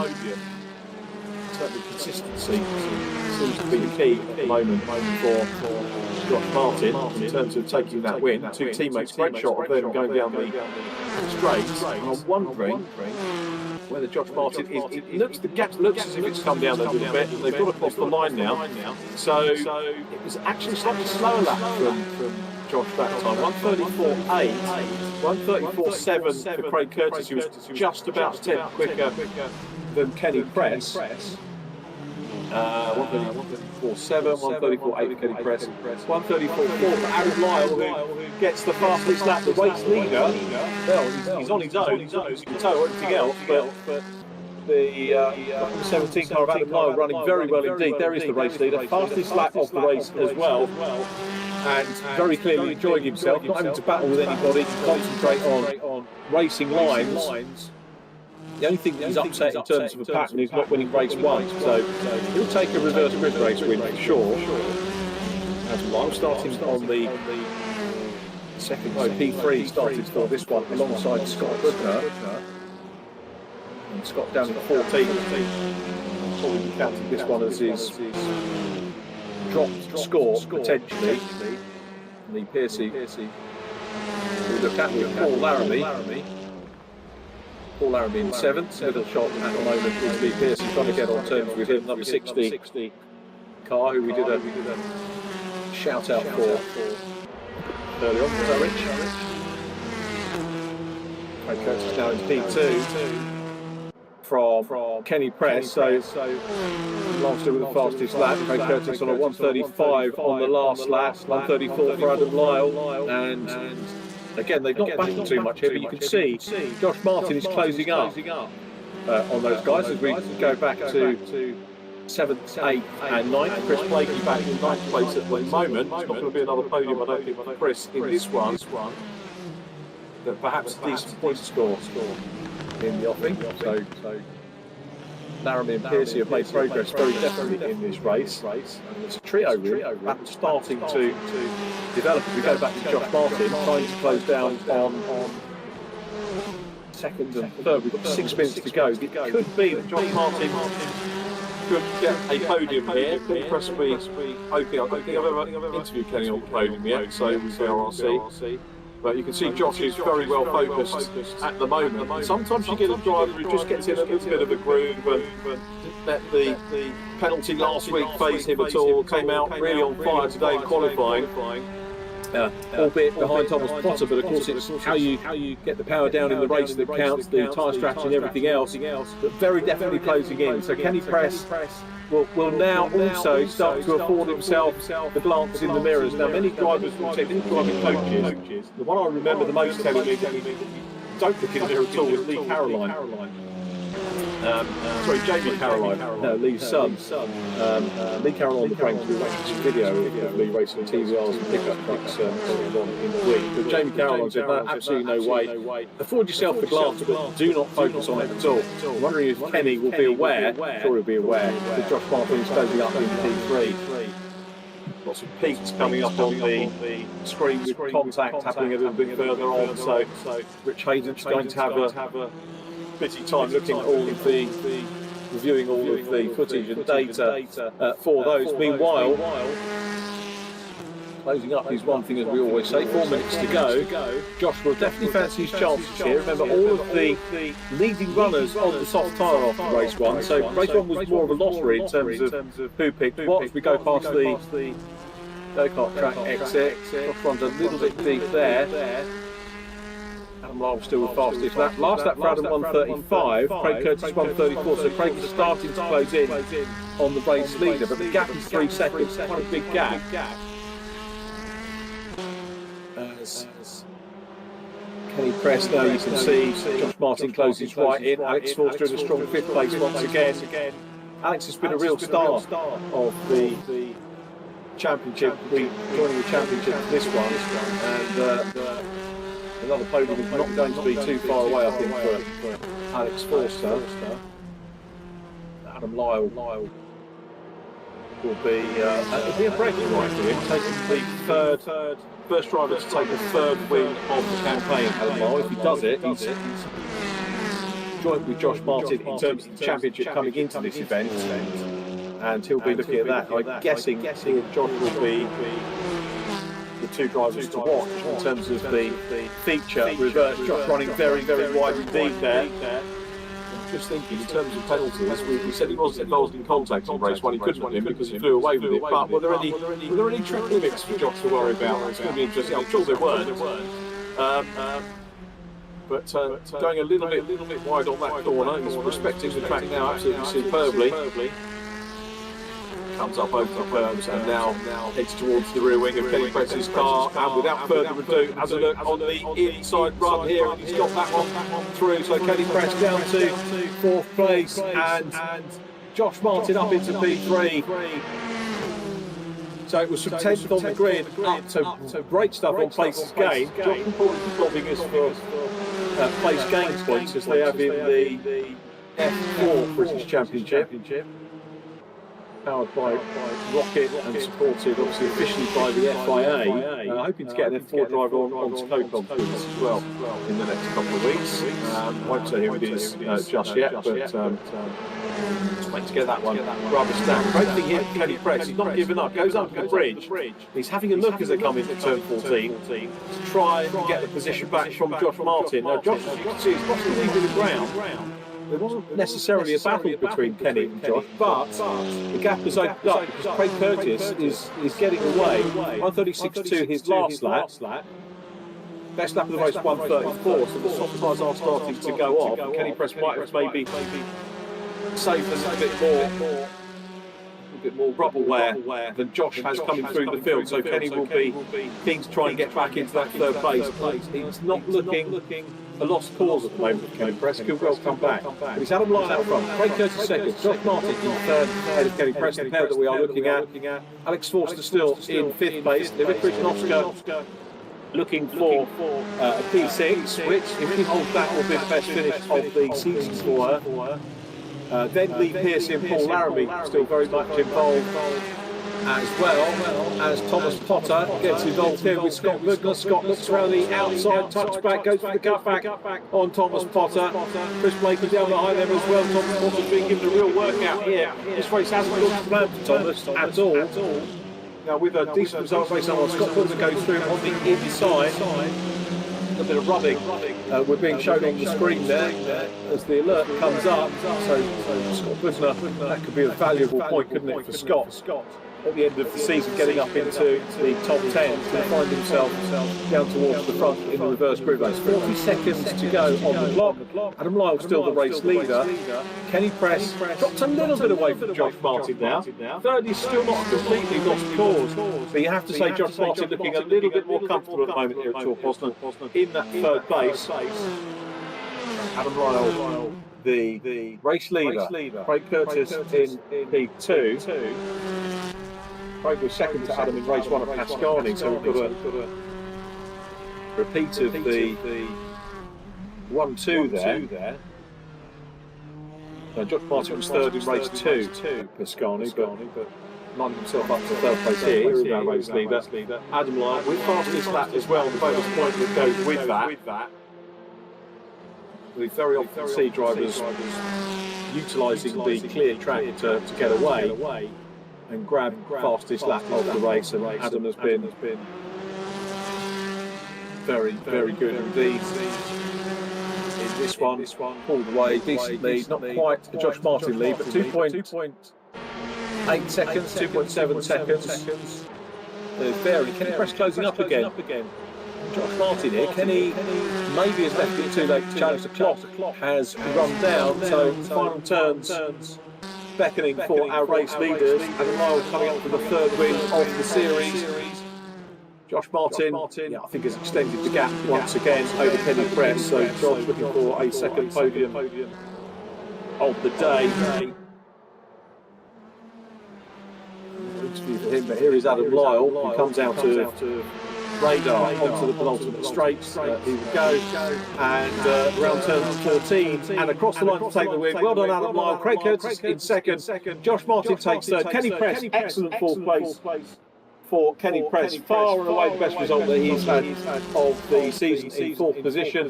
Fifth goes to Alex Forster from Lee Piercy now in sixth place. Paul Laramie seventh. Olivia drops down to eighth, but a good finish for Olivia Kostka from Andy Carroll. Scott Bugner in 10th, then Daniel Heaps following Thomas Potter. Thomas Potter 11th, Daniel Heaps 12th from John Jones, then Sam Walton in 14th, Chris Blakey in 15th, and problem sadly for Nathan Smith. As word with our podium runners in just a minute or so.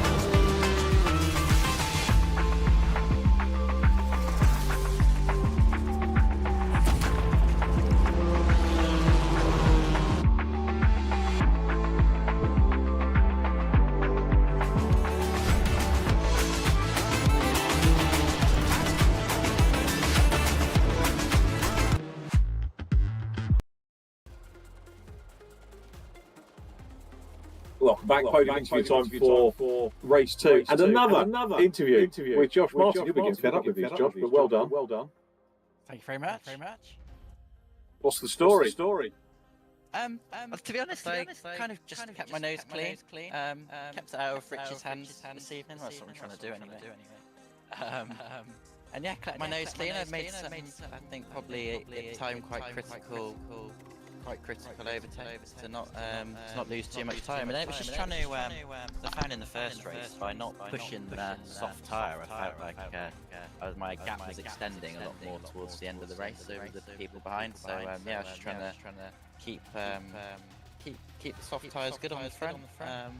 And yeah, I was hoping Craig his tyres were going to drop off a bit more than they did, because when the tyre wear was first starting to get, because it's good and then it drops off quite quickly, and I've noticed Craig hit the initial drop off just before me, and I thought might be able to get a bit closer at the end, but kind of as the race went on, he seemed to then almost catch me back up in tyre wear, and I felt quite equal with him towards the end. So yeah, no, but super happy with third from where I started. Kenny looked, he didn't give you a huge fight, Kenny Press, but he did stay with you, didn't he, after you passed him, more or less. Yeah, Kenny's the same actually, because initially him and I think Craig's tyres dropped a little bit before Kenny's, and then Kenny's dropped just after, and then mine after that. So at one point I was going to be able to get all three, but they both seemed to catch me up in the latter stages of the tyre wear. But yeah, Kenny was rapid in that one. I couldn't drop him. You're going to make it a hat trick of podiums? That's the aim. They got another 15 minutes, and only 5 more places to gain than what I did in that one. So yeah, we'll see what we can do. Does a race meeting like this get easier as you go in? Do you get a race rhythm going, and you get to know the? I guess the track gets a little bit more ingrained as you go on. Yeah, it's like with the actual battling cars. I did some with Craig last night. Actually, we had a little battle, which I always find super helpful in practice, because you get to figure out where's good places to pass, like where to defend, not to defend, and you can try things and be like, oh, that didn't work. So yeah, there's a little bit less element this week of trial and error with actually racing other cars. I had a bit of practice with Craig, but yeah, generally the first race where you're actually like properly battling cars and in the pack, and it's trying to like gauge your braking points because you might not have even been behind another car going into certain corners, and then your visibility is different and whatever. So yeah, as the meeting goes on, I generally find I get quicker and a bit more comfortable. But I think it also comes down to how much practice you do in the week before to what sort of consistency you've already got established at the track. Yeah, that helps the sort of the flow of it, doesn't it? Once you more practice, you take it a second later. So that's good. But anyway, Josh, well done. So 3 podium interviews on the bounce, which is good going for a VRRC. Good going for any championship, especially VRRC. But anyway, well done, third place, and maybe catch up with you a little bit later on for race 3. Cheers, thank you very much. Well done, Josh Martin, and well done to second position, Craig. Great race, and Craig, congratulations on that. Josh was talking to us about the sort of practice racing that we've done together. Yeah, we had a bit of a dabble last night. Like I said, you can do the practice all week leading up to Wednesday night and on your own, just doing laps and laps and laps, and you can't really gauge where you are. If there's a car directly in front, where's the braking points, where's the apex and stuff. So it's nice to run a car close, and yeah, so it's good practice for Wednesday evenings, and every little helps. So yeah, race 2. I was gutted that Kenny couldn't get a double high roll podium, but I'm hoping that the feature will give us a bit more luck. He let me by at one point, I think, just to try and rein Adam in a little bit, but then obviously I think the tyres began to drop off a bit earlier than expected. So and I just saw Josh get ahead of him with a few laps left, so I was a bit gutted for him. But yeah, really good result for both of us, and yeah, hopefully the feature race will have a bit more action. Decent opening stint on that one as well. I mean, you came through from 4th on the grid, and there were a few shenanigans there, which I think Richie's going to have to sort out. But yeah, good in terms of places gained that one as well. Yeah, it was. I mean, race 1, I think I made a fairly decent start, and then I'm not sure what happened into turn 2. I think I rejoined back in P13, and then I crossed the line in P4. So who knows what would have happened then? But yeah, race 2 was just more of the same. Just hoping that the tyres would last, and hopefully I've got the strategy right for the feature. So yeah, there's a few limited opportunities for overtaking you. You've got to be very patient, especially I think a run down the pit straight and then down into turn 2 are the best options. And so yeah, we'll see. But yeah, really looking forward to it. And again, I can't remember if I've asked you this question before or not, but are you with us again for the rest of the season at Assen next week? Yeah, back next week. And then I think, when's my second one? I think I got another round after that, so I'm only doing 4 rounds in this championship. So I missed the first one, I missed the last 3. So yeah, it's unfortunate. But yeah, I'm just aiming to have great fun weekend, every Wednesday whilst I'm here, and then look forward to the next 8-weeker later on in the year.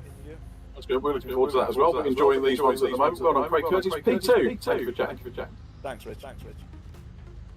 I win the first driver to bag a hat-trick of wins in the first series of 2025. Congratulations, Adam Lyle. Great drive. Yeah. It was better than race 1 anyway. And fastest lap as well.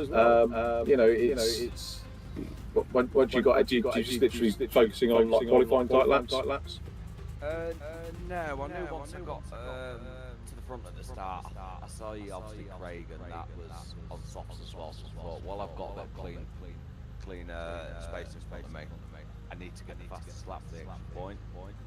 So I just went for it for a little bit, and then once I got it, I slowed down a little bit on some of the harsh turns, like turn 1, just to save the tyres a little bit. Yeah.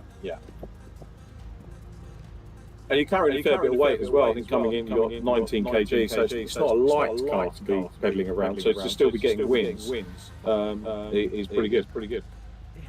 Yeah. To be fair, the weight is not too bad. I just haven't had a lot of practice this week with doing some iRacing at the weekend. I think Scott might disagree on the weight. I know he's carrying a little bit more, but he seems to be well away from the pace. And whether he'll manage to get that sorted out for race 3, I mean, that's the beauty of reverse grid racing, isn't it? sort your problems out, develop as you go through the meeting. If you're carrying a lot of ballast and don't have a good one, make the most of it off the start for race 3. Do you know whereabouts you're going to start? You're going to be fairly near the back, aren't you, with the win? Honestly, I ain't gonna clue it. Well, Yeah, at the back. I'm at the back, yeah. So yeah, it's gonna be a fun one again. Hopefully, a load of us that battle a bit too hard. Have a little bit of carnage at front so I can slide around. It was a little bit physical, wasn't it, at times? You had a couple of laps there as well. I'm not sure in that last race. I know race 1 was. I think I got turned about 3 times in that one. So hopefully this one's a bit better, like race 2. And we saw your teammate Olivia's doing really well, sort of holding position well in the early stages of the race. Do you work together at all? We do, of course. Yeah, we work together. There was a couple of corners on this and last week's track I was struggling on. So it was actually Olivia that taught me the fast. Oh right. Yeah. And then obviously, so we're helping each other. It's not all like one way. So it's good. That's great. I mean, that's what team building is about, isn't it? Helping each other out and learning from each other. And I think she was getting some really decent results in now, gaining a little bit of confidence, which is good. So if you two can do that as a team, that's grand. But 3 race wins from the first 3 events. And would that mean, okay, so when we go to Assen next week, is there a pressure for 4, or you just carry on and enjoy it? Well, we've had 2 championships at Assen, haven't we? And I've had a win in both of them. So there's a bit of pressure there, I think, for this one. But yeah, I'd like to make it 4. That'd be good. I'm not sure Scott would be too happy about it. There we go. And I guess the showdown is between yourself and Josh. And in the later stages of that one, seems to be fairly even on tyre wear. Obviously, Josh made up a few positions, but I think championship-wise, Josh dropped to 46, you dropped to 21, and he scores you both keep at 47. So there's nothing really between you coming into this round. So you're going to enjoy racing against him in the reverse feature. Oh, I love it. Yes. Hopefully it's nice and clean, but it's normally a decent battle. Excellent stuff. Adam Lyle, well done, mate. Third win. Many congratulations. A win in fine style. And best of luck for the feature race. So it's Adam takes it. Winner. In the third win of the campaign 1 in each of our 3 events so far. Absolutely mega result. We're only a couple of minutes away from our feature race here at Tor Poznan. We're looking at the grid, so you can see there is Adam immediately in front of Josh Martin. It's almost like a grid walk, isn't it? So you could had the camera a little bit lower down, we could do a Martin grid walk without the celebrities. Ultimately, of course, it's going to take us to the front of the grid with John Jones on pole position. Nathan Smith will be alongside. Let's hope that John and Nathan get a little bit better rub off the green this one, with Sam Walton and Daniel Heeks next up. And that's the point really with the reverse grid race, is that we hope the drivers that haven't done so well so far get a decent run, and we get to see different drivers at the front of the grid. If you've not joined us before, this one is a 30-minute race. Pit window is open pretty much straight away, and you have to execute a tyre change. Over the course of it, we've seen drivers on the hard tyre, we've seen drivers starting on the medium, we've seen drivers starting on the soft. I tell you that John Jones is starting on the soft tyre. That's probably a good call. We've seen a lot of drivers doing that over the last few events, and the theory there is that if you can get a decent enough start and start to get away from people on the soft tyre, you're getting the best out of it, and then as soon as they start dropping off, think about coming in and making the move. I was going to say to medium, but Nathan Smith is running on the hard tyre by the look of the timing screen for the start. So Nathan played the longer game for the first stint. Sam Walton, who lines up P3, is on the soft. Daniel Heeks is on the hard tyre. So hards and mediums, hards and soft seems to be the way to go. Just having a quick shuffle down as the lighting sequence is out. And John Jones, a bit of a slow start for John, with great start from Nathan Smith, who goes up into lead position. So Nathan Smith leads them round into turn 1. A good start from round one. Star's got a good clear run at the moment. John Jones is in third place. Daniel Heap's third, actually, from Sam Walton now in P2. Scott Pugner in 6 here. It'll be interesting to watch Scott's progress, but Sam Walton in P2, is he going to be able to hang on? He's coming under pressure from Daniel Heaps. He's going to look down the inside. This opening lap with a big sort out here. This is where we had some cars spearing off in one of the earlier races, but fingers crossed, I think we have got my fingers crossed here, so they all stay on and settle down and we get to see a race full of intrigue that we have had. Here's the curve cam. So Smith away and trying to build up the lead. To do that on the hard tyre, that's absolutely mega for him. As Sam Walton and Daniel Heaps get side by side, that gets sorted out with Sam Walton hanging on to it at the moment, but the door is left very slightly open for Daniel Heaps to try and go through and convert that into P2. Andy Carroll is next up from his teammate Scott Pugner. Scott trying to close down on him. So here we go on board with Daniel Heaps again. Looks to the inside, we're going through the S's now. Daniel working hard. The S's of course lead into radar, then under the bridge up to turn 14, the last corner, as Scott Pugner tries to go through, as Andy Carroll has done, through turn 14 now. The big first lap with Nathan Smith out front. So a little bit of contact pinging on screen there. That again will all get looked at, and unsurprising when you get them three wide, the two teammates, having a Daniel Heaps Sani here at the moment. He pings the outside car, they ping against each other, but it's Scott Pugner who's come through. Scott Pugner in P3, Daniel Heaps then, Andy Carroll, Paul Larratt in 6 from Alex Forster again picking up useful points here. Alex Forster's going to be the dark horse of the championship because he's always there or thereabout. He seems to be in the top 6. Of course, remember, had a second place in the feature race at Brno, and early doors in this one, he's got himself into a decent point scoring position here. His teams again has a wee bit of contact. Positions change around. Daniel Heaps down to 6th position now. So Smith, Walton, Pugner, and Carroll 4 from Paul Larratt. Daniel Heaps now in 6th position. 7th is Alex Forster, Lee Pearce, Chris Blake is 9th, Thomas Potter in 10th. Thomas hasn't had a bad day so far. Thomas starting on the hard tyres, he's going to get that out of the way. It's his strategy for this one. Fastest lap of the race for Nathan Smith on the hard tyres as we ride on board with Paul Larratt. So we look back from Larratt and Alex Forster putting the pressure on here. Alex on the outside run. What I've seen of Alex in the first 2 events of VC, is a clean passer, clean racer is Alex. I hope that's not the curse of the commentator. As I mentioned earlier on, because you can do sim racing in much more abundance than you can real world racing, there are, you know, by real sport, going to be more racing, you know, more amounts of contact to happen. And of course, there's less damage in sim racing as well. But I'm not going to undo what I said. Alex Forster is a really good clean racer. He's in P5 at the moment.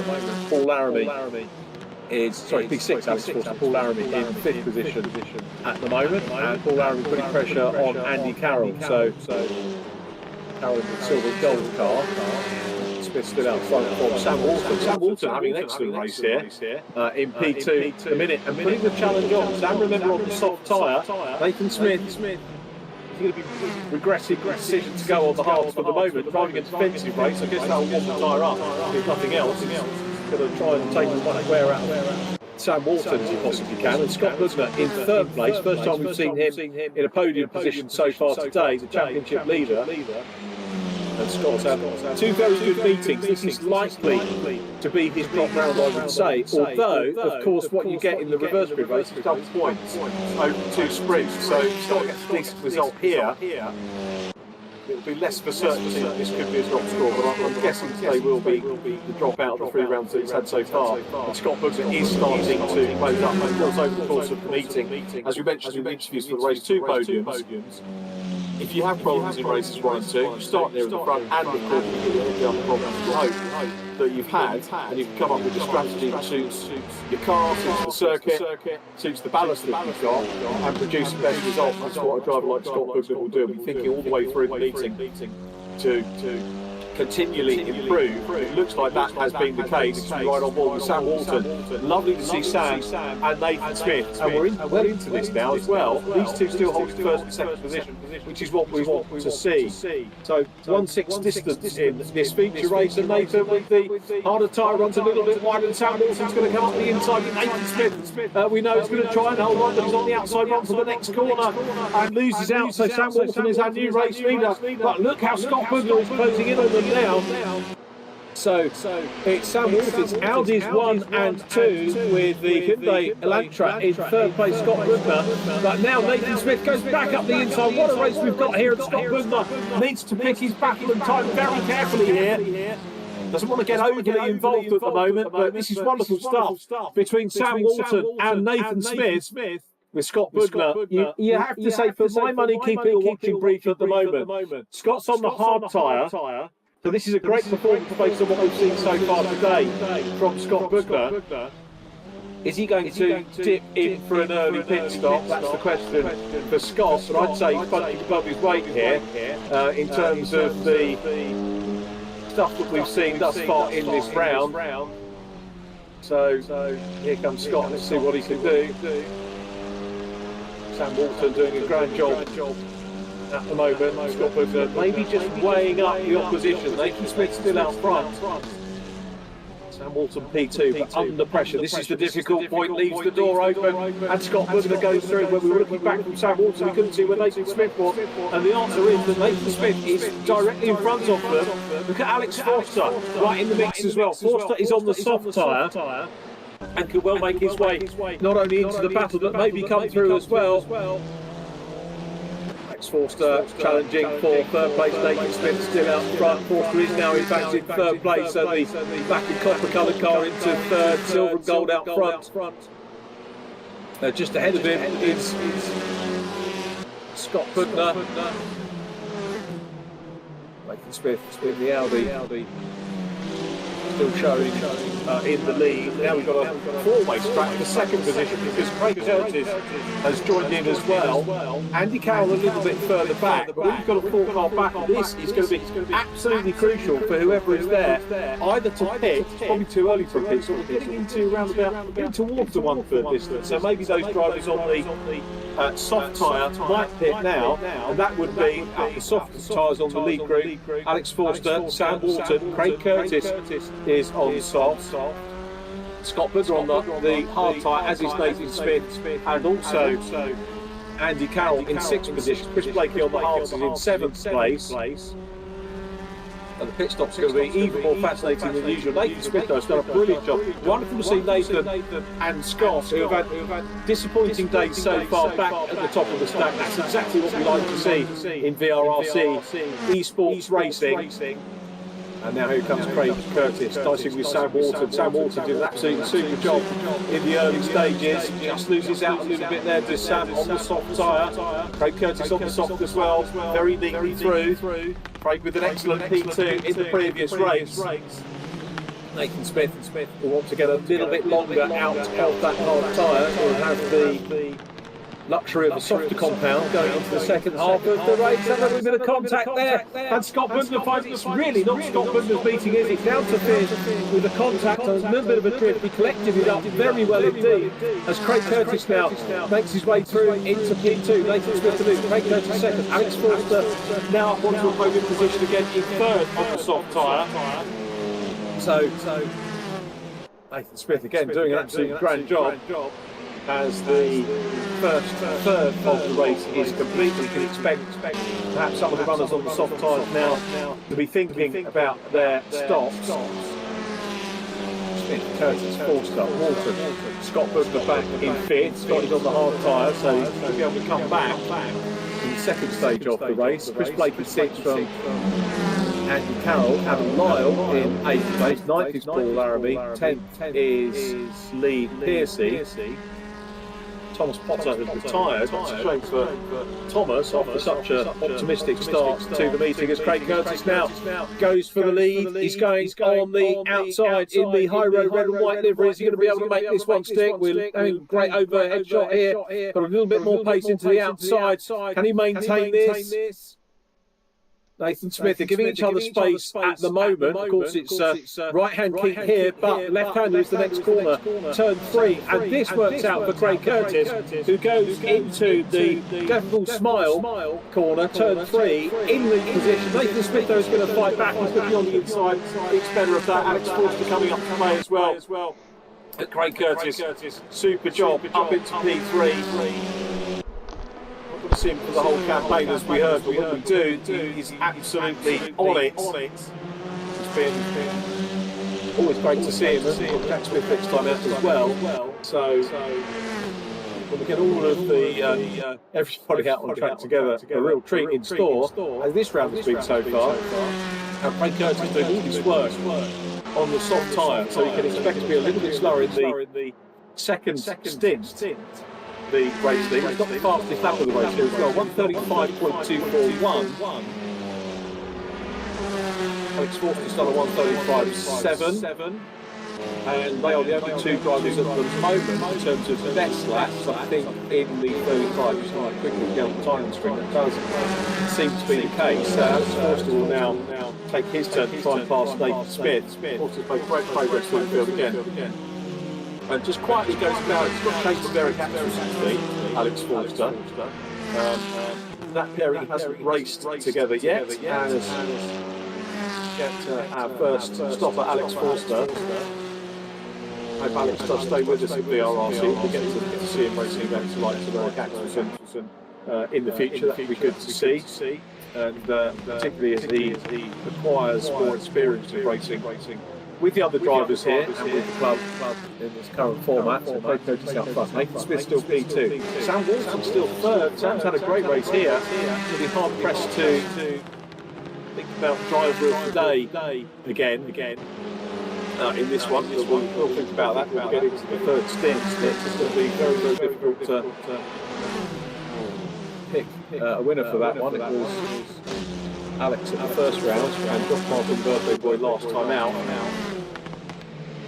Craig Curtis though still out front as we watch Scott Poznan coming back into the mix as well. Scott trying to put the pressure on Sam Walton, and Scott Poznan on the hard tyre, so just doing what he needs to do at the moment. Keep it out there probably for another 5 minutes or so before we think about coming into the pits. Makes a challenge.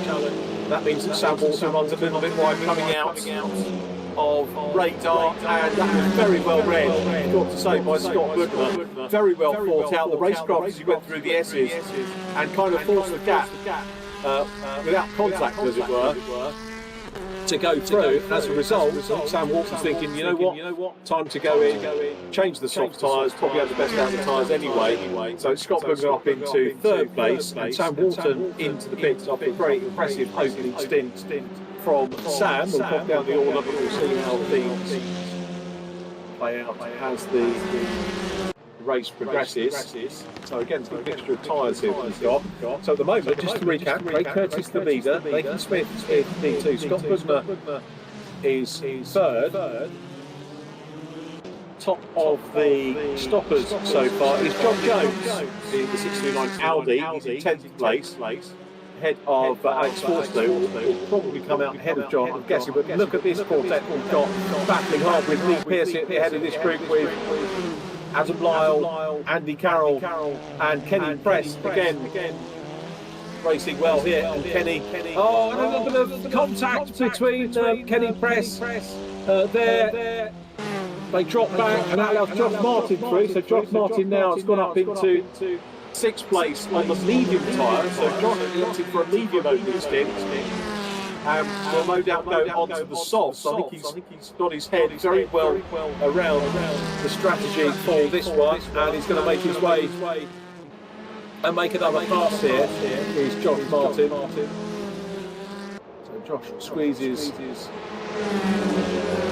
through and manages to get past Lee Pearce. Josh Martin up into 5th place.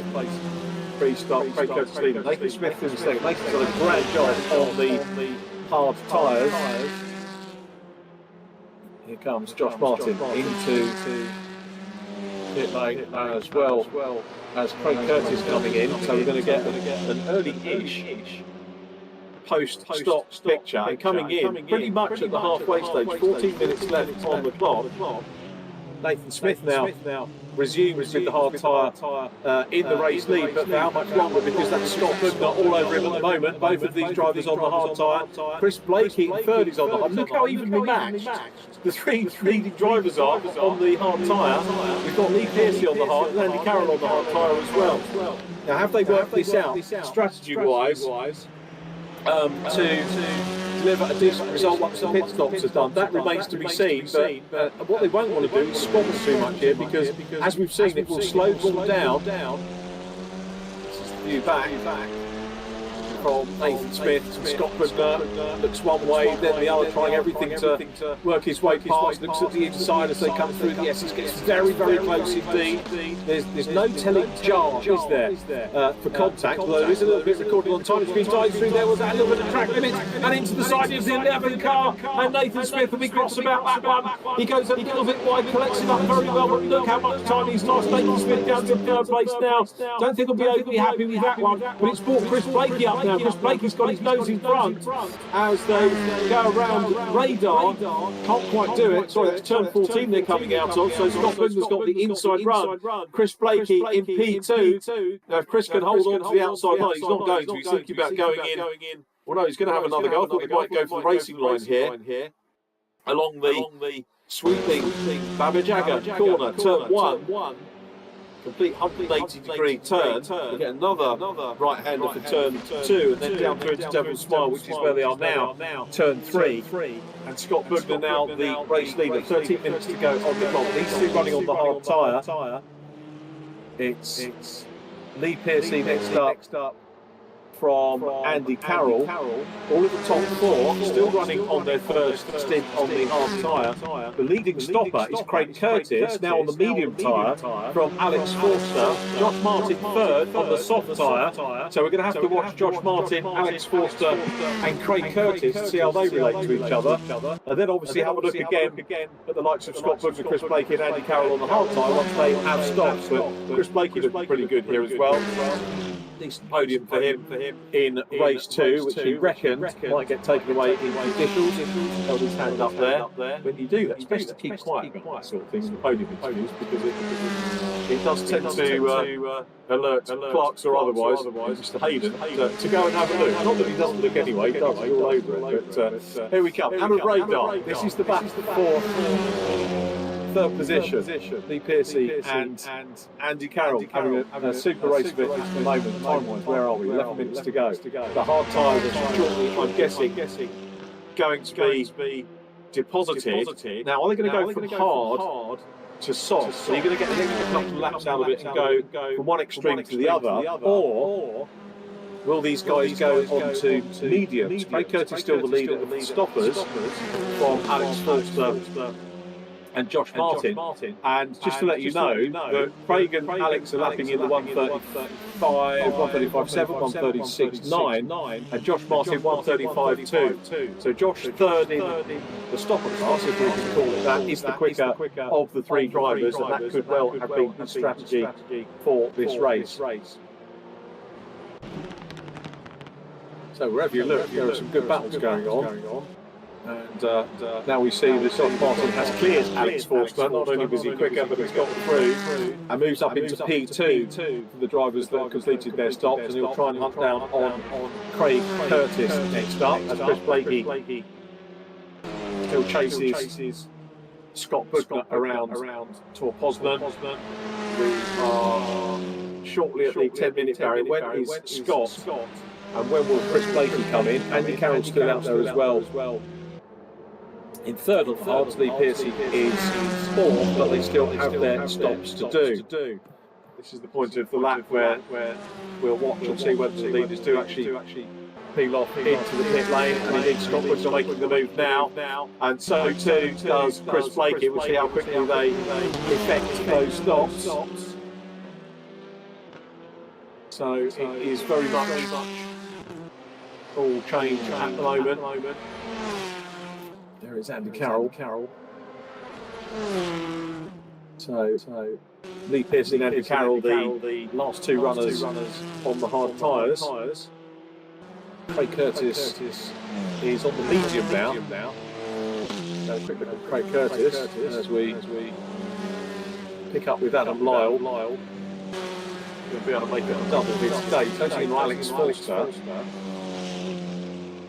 Adam in 7th position, Alex Forster in 6th, Scott Bugner showing in 5th place, having stopped now. Scott now moving on to the, it was from one extreme tail, no medium involved in Scott Bugner, straight onto the soft tyre for around about 10 minutes, so he reckons he's going to get the best out of that in the final stint, as Lee Pearcey and Carol still lead. We watch Adam Lyle putting the pressure on Alex Forster here, and looks down the inside. Forster again, sort of clean stuff from Alex Forster, saw him coming, not quite waving him through, but giving him racing room, and good respect for stuff from Alex Forster, who's been a very welcome addition to our championship here, and you know, still in line to get some decent points here. 7th place at the moment, but bear in mind he's got 2 non-stoppers ahead of him, so he's looking at potentially getting a top 5, as our new race leader, Lee Pearcey, is ahead of Andy Carroll. And here he comes, the race leader comes in for his stop as well. We'll see Andy Carroll come in at the same time. I think we may well do, because now we've got Craig Curtis at the top of the stack. So Craig Curtis, the race leader. Now we're getting the picture of the post-pit stop scenario. Craig Curtis has gone through. There is Josh Martin. Scott Bugner has had a very good run on the hard tyres. Maybe could have done without some of the battling that he had, but has bred the race very well indeed on the hard tyre that first stint, and has come out in 3rd place here on the soft. So we've got Craig Curtis on the medium, the race leader. Josh Martin on the soft tyre in P2. Scott Bugner also soft in P3. Then another soft, Adam Lyle. Alex Forster on the medium in 5th place now from Chris Blakey, who's also on the soft. Lee Pearcey soft in 7th, and Carroll soft in 8th. Kenny Press on the soft tyre in 9th, and John Jones on the medium, completing our top 10 at the moment. But Craig Curtis is some 5 seconds clear of Josh Martin. Last lap for Curtis, 1 minute 36.2, 1 minute 35.2 for Josh Martin, and we still have 7 minutes on the clock. This could be nip and tuck, but Josh Martin is going to throw absolutely everything he can at this for the last 7 minutes of the race. He's got Scott Bugner, the championship leader, on the same tyre, right behind him as well. So Scott Bugner, 36 kg in terms of ballast. Josh Martin, 25 kg. That's what this championship is all about. We'll see whether Josh, now he's looking for a triple podium here on this one, remember. Can do. It's a heavy car, it'll get heavier still if he has a decent round here. And Scott Bugner not being left at all. Scott's last lap at 1:35.1. So Bugner getting closer to Josh Martin, and that is not going to help Josh Martin on his chase of the race leader. Now, do they work together and then sort it out in the closing stages, or do they fight for themselves? My guess is they're going to just scrap amongst themselves for potential championship points here. We'll see how it does plan out, but I'll tell you what, Scott Bugner now, having got the malaise of the first 2 races out of the way, this is what being a championship leader is all about, putting the bad races behind you and making the most of the opportunity that presents itself later on in a reverse grid meeting. And he's doing that. I'll tell you what, the poise that Scott Bugner's got here is very good indeed. He looks down the inside, challenging for P2. This is a straight fight, remember. Is there going to be contact between the two? They're quite close. Josh Martin knows the track pretty well from the practice and qualifying and results he's had in race 1 and 2. He's not going to be an easy driver to pass. Scott Bugner knows he doesn't want to drop too many more points. So backs out of that for the moment. Heard in the interviews how you really do have to pick your moment to make the pass, and Josh Martin is not going to be an easy man to close down on. Josh dropping to a 1:35.5, so lost 3/10 on that last lap. Scott Bugner 1:35.1, again quicker, you can see that. Adam Lyle is running in 4th place. Then it's Chris Blakey, Alex Forster in P6 on the medium, doing a good job on the medium with Alex Forster as they go across the line again.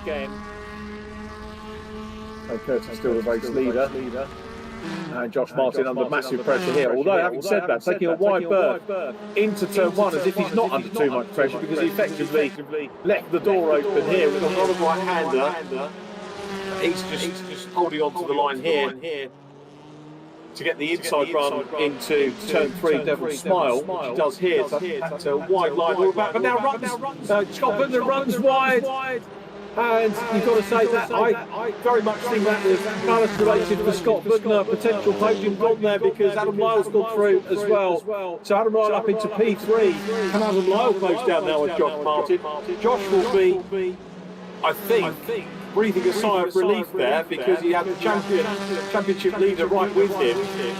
And Scott tried so hard. Maybe it was a do or die one, perhaps mentally writing off this meeting as a lost score, certainly from the first 3 meetings that we've seen from Scott Bugner. Likely to be his drop, but his impressive scoring at the first 2 events mean that he will probably keep the championship lead today. Chris Blakey now trying to close down on Scott, with a gap between the pair of them, 3 minutes 56 on the clock.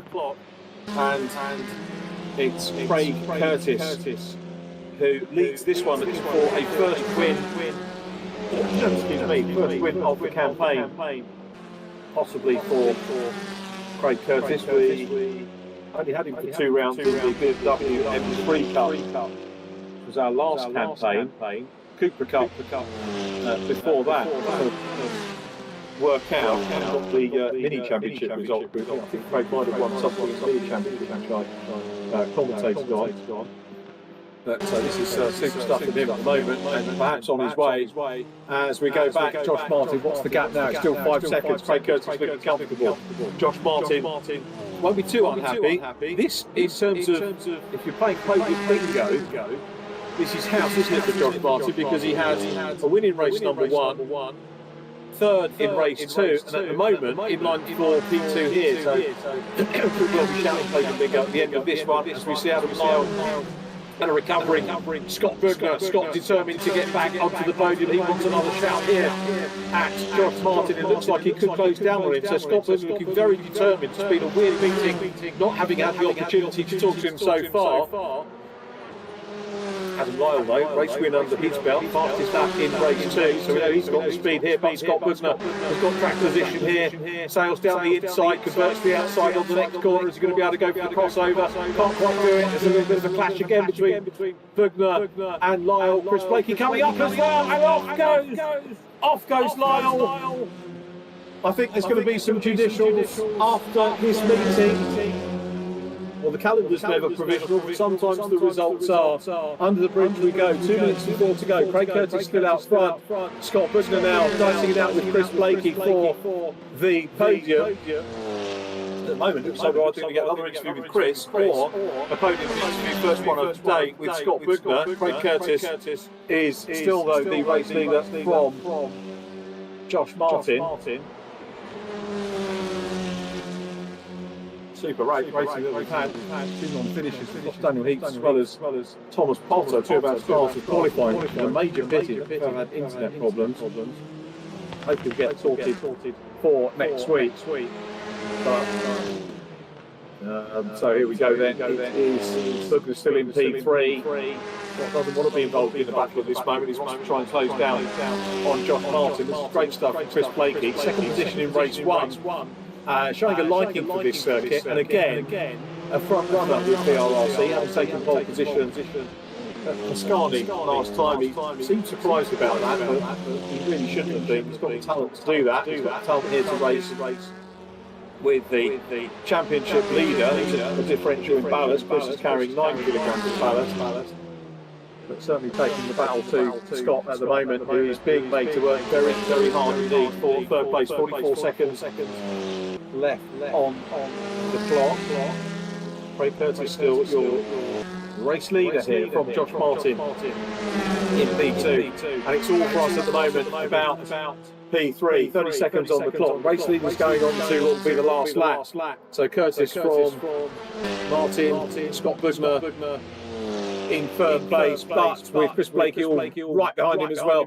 Lee Pearcey handy 5th place. If these two get embroiled, Lee Pearcey could fancy himself for a bit of a podium here. And Blakey looks to the outside run. Can't quite garner the momentum to make that stick. He knows he's got another right-hander coming up, but he's too far back to do anything about that. The run out of turn 1 down to turn 2. Let's see what he's got in the tank for turn 3. He's too far back. So he's going to take a wide racing line in here and maybe gather the momentum up towards the left-hander at turn 5. Let's see what he can do.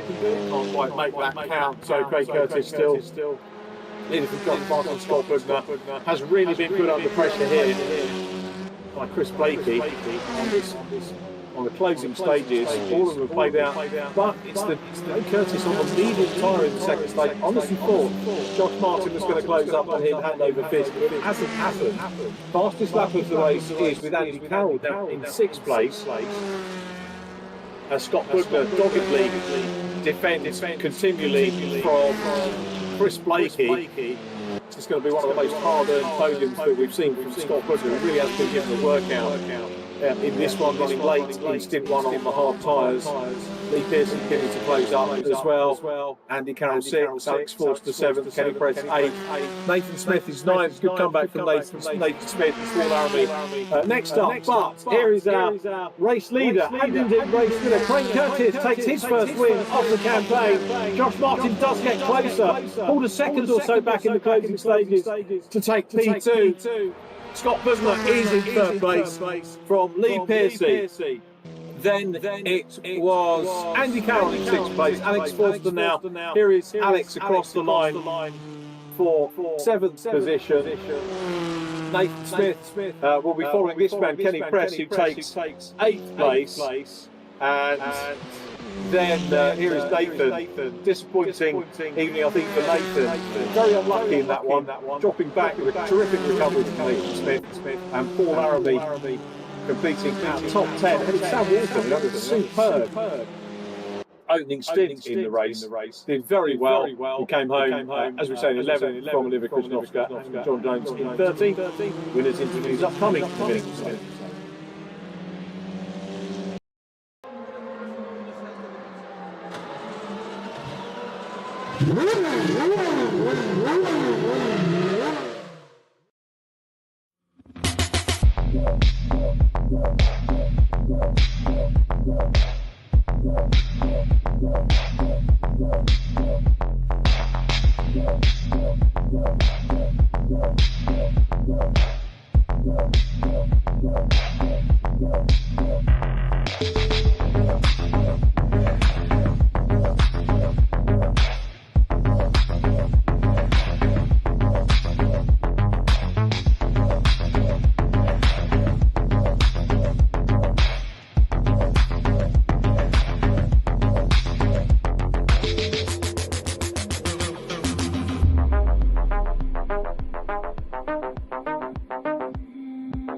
Well, how about that? That was our feature race, third feature race of the campaign. Brings us around about a third of the way through the 8-round championship, doesn't it? But always a little bit weird when you get somebody who runs so strongly in the championship, doesn't get a shout until the third race of the day. That's the case with Scott. Scott, tell us about your day. How can I say it politely? And, yeah. Let's just say it wasn't my week. Likely to, we were saying earlier on, it's likely to be the drop score, but you were getting well stuck in that way. That must have been a very hard-earned podium for you. I mean, I probably should have got a podium in most one of those too, but people forget where the brake pedal is, so I thought I'd do the same in this one. Get my elbows out and go for it. Every lap I was just getting put sideways in the first and second race, so yeah, elbows out. We'll see what happens with the stewards, but yeah, I'm not too happy about that one, to be honest with you. Plays good finish though, and really good workout, good strategy as well. Making those hard. I mean, to come out where you did after a long stint on the hard tyres shows how well you drove in that first stint, and then you maintain that with the battle with Chris in the second stint. Obviously, that leaves aside the contact when you drop back, but you came back from that as well. So I would say you got a few positives to come from it. Yeah, I mean, it's still points at the end of the day, and I've always said points make prizes, but I don't very often drive angry. I really don't. I've been drilled by my dad for years, just stay calm and, it'll come to you, but in that one I've lost my head a little bit, to be honest with you, but yeah, I mean, it's good points, and had a nice battle with Mr. Blakey. You can race hard with him and go side by side, and I've got full faith and full trust in him, so I know nothing's going to happen. And same with Josh, I just outbreak that place because I was being a muppet, so it's okay. But yeah, it's still third position at the minute. Yeah, good job at entering real last car, because I think I need to change every panel on the car, I think. Yeah, that would get expensive, wouldn't it? Yeah, good job I'm not in the real touring car, because I think I've got sacked by tomorrow morning. No, if you showed some grit and when you're driving angry, you're driving quick coming back. So that was what we saw. And I made the comment in the racing that with sim racing, there is going to be contact. You are going to get taken out because there's more racing going on, and because the consequences, aren't physical. There isn't metal bending for real or bones breaking for real. I'm not saying that the driving standards are lesser, but because there's a greater volume of it, by the law of averages, there will be more incidents. Yeah, I mean, like the driving standards have always been, that's why I race with VRRC. The driving standards are top notch. I think it's just, I don't know if it's a new track for VRRC, but it's a new track for me. And I think just breaking points and bits and bobs, we've all done it. I hold my hands up. I'm the first to say, yeah, okay, I've done that. I've been in this shoes plenty of times, which knows. But it's just, it is frustrating when you practice all week and in every race it's the same corner. And it's not the same thing, but it's the same corner every time. And I look in my mirror and I'm like, I know they're not going to stop. I could just see them coming and I've got nowhere to go. Again, it's points, like I said, and I'm happy with the third. Well done for Craig, he's been quick all week. Well done to Josh, who's done very well as well.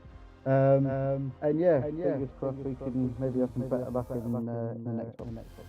Looking forward to Assen next week, as I look forward to every race. But Scott, I'm glad we got you on the podium anyway. As a championship leader, well done on the podium, and thanks for being candid with us as well. Appreciate that. Well done. See you next week. Thank you. Take care. Well done, Scott. Best mate. Well done. And look at this. Triple podium. Yeah, we'd already done 3 interviews on the bounce because of the win on the road on his birthday last time out. Josh Martin, 3 out of 3 podiums, and we called it as podium bingo because you've got us first, second, and third now. Well done. Yeah, it's I guess nice to try out all the steps this evening. And yeah, that race, I definitely didn't anticipate to be getting a podium with how the first stint went, so I think it was quite well recovered. It's not been a bad meeting, is it, really, for you? No, it's been pretty good, and I had high hopes of this race, and maybe potentially getting another win. But I got bumped off on lap one.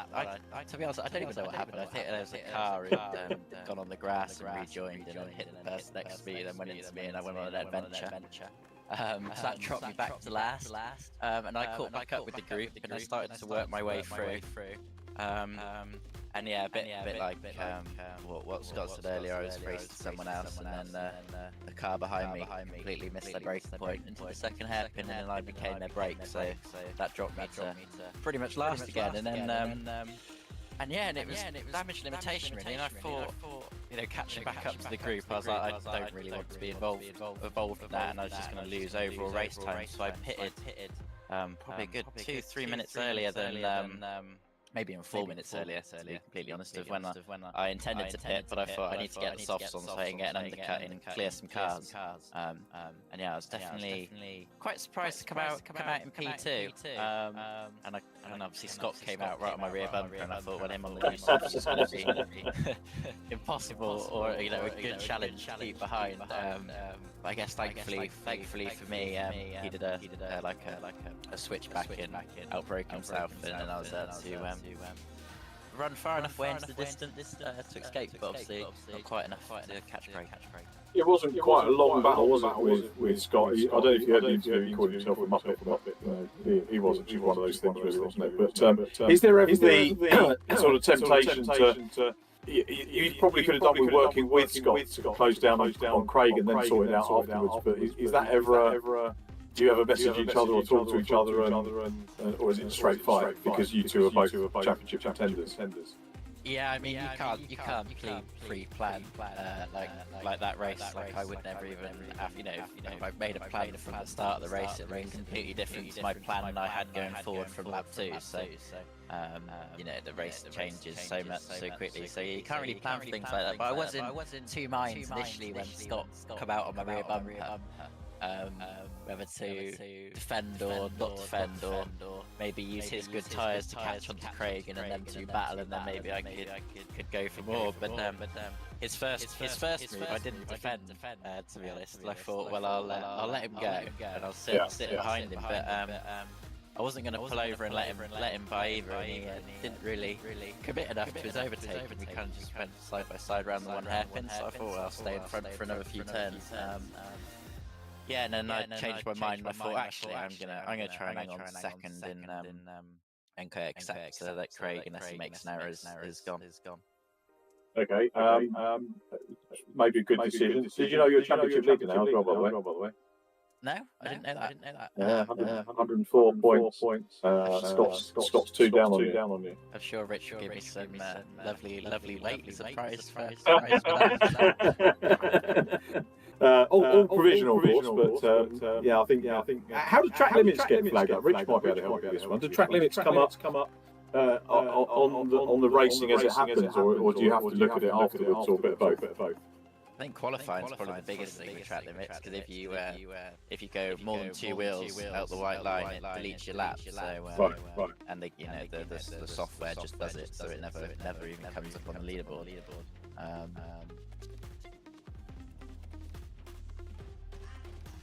Okay, so it's pretty much like the real world. You get a warning. So yeah, that's good. So you're okay there, though.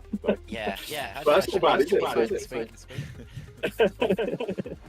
Well done, Josh. Three of the 3 podium interviews today. 4 on the bounce because we spoke to you last time out at Pascani, and championship leader. Unsurprisingly, because you've got 7 podiums out of 9 races in the first 3 events of World Touring Car. So very well done. We look forward to seeing you next week. Cheers. I give a little shout out to Craig as well, because I jumped on last night and I was still learning the track, and Craig gave me a few pointers on a couple of turns, especially the last turn, and found me a good chunk of time. So he definitely helped speed up the process and learn the track. But thank you very much, and hopefully I'll chat to you again next week.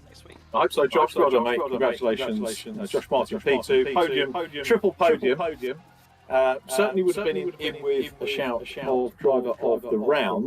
We gave it back to him last week for his birthday. So we're going to wrap up this week by saying well done to our race winner and driver of the round, Craig Curtis. Well done, Craig. Oh, thank you, Rich. That's a nice little surprise. Win and drive for the round. That first stint was I was just on it, on the softs. Just needed to make my way through the field, and I could see when I got up, I think it was up into P5, and I could see the top 4 guys ahead just battling. So I managed to gain on them in about a lap, and then through some divine intervention, I managed to get through all 4 unscathed, and thankfully managed to build up a bit of a lead then before I boxed, and I just hoped the mediums would last, and then I could see on the delta Josh was gaining half a second, 1 lap, 3/4 of a second the other lap. So and then I think once his tyres began to drop off, then I think I was okay with about 4 seconds, I think. So it's a nice little surprise. Wasn't expecting to win from, I think it was P15, I think, on the grid, but again, I just love the track. I'm a bit disappointed, as we said earlier on in my other interview. I'm a bit gutted I'm not doing the whole championship, because I really feel like I'm in with a shout with this car. But obviously the 4 rounds I'm doing, I'll make them count, and just have a good laugh racing these guys. And obviously big shout to Josh for the triple podium as well. His birthday last week, so he's really on form. It is provisional, as we mentioned though. It is. It is. And my win is probably as well. So we'll see. It always makes me like actually real world commentary. You get, we're commentating on something like Clio Cup, and then you get the race director, the TV director, shouting at you. It's provisional. It's provisional. Tell the fans how it is when it happens. That's the key thing. You're the one that gets the interview, and you get driver, which is great. And actually up to third in the championship as well. So when you do come back, when we do see you, it's a case of the other drivers going, oh, Craig's back, and he was driving around and won the feature race there. So people will be aware, how well you've done. Adjacent to me, we've got the timing screen. And people are already jumping on and doing practice for Assen. So you are with us again next week, aren't you? I am, yes, and I do enjoy Assen as well, especially in the front wheel drives. So hopefully, I'm not sure what the ballast will be for next week. I think I was 15 kilos this week, but obviously now I'm bumped up a little within the championship. So we'll see what it's going to be. But just looking forward to nailing the setup, and just hopefully being in the shout of a podium again, and like I said, make the rounds that I am doing count, and again just have a lot of fun. Excellent, we'll have a lot of fun as well. Craig Curtis, congratulations on the win, backing up your podium in race 2, and driving the round. Pleasure talking to you. Well done, thanks for entertaining us, mate. Well done. Thanks guys, see you next week. Look forward to that. So Craig Curtis, third in the championship. Second, Josh Martin is P1. Rich, is it okay? Should we let the cat out of the bag that we've got commentating next week? Go on then. Okay, so it's been quite a while since we've had this particular person with us on commentary. It was back in the COVID days, and the guest stint with us actually led to a guest slot with me on ITV. I'm not saying the same thing again, but they have done it before. It's Lydia Wormsley, the JCW Mini driver. Lydia has sold her car, so she's on to past review this year. If she can get it sorted out, we'll hopefully find out a little bit more news from Lydia Wormsley next week. But Lydia's got a fantastic following on social media, so hoping that we're going to get a few more people joining us and learning all about VRRC next week, which would be great. And really having a chat with Lydia, and keep up to speed with all of the results and championship standings, and of course the hot lap as well coming up from Assen for next week as well. But from me and Rich Hayden, thanks for joining us. Hope you've enjoyed the racing, and if you have, tell your friends. If you haven't, tell them anyway, and hopefully they'll come and watch. So be nice to each other. Thanks for watching. We'll see you again next week. Bye for now.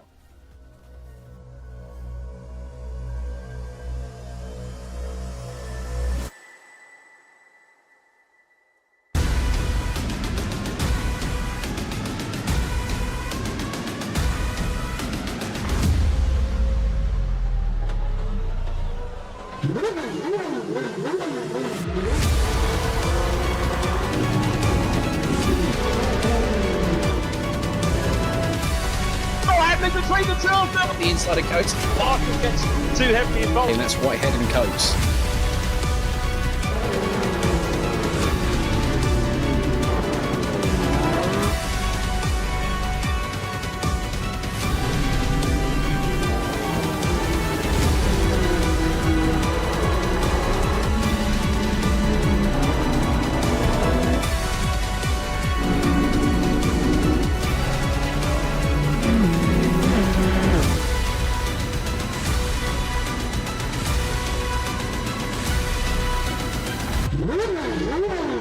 Woo!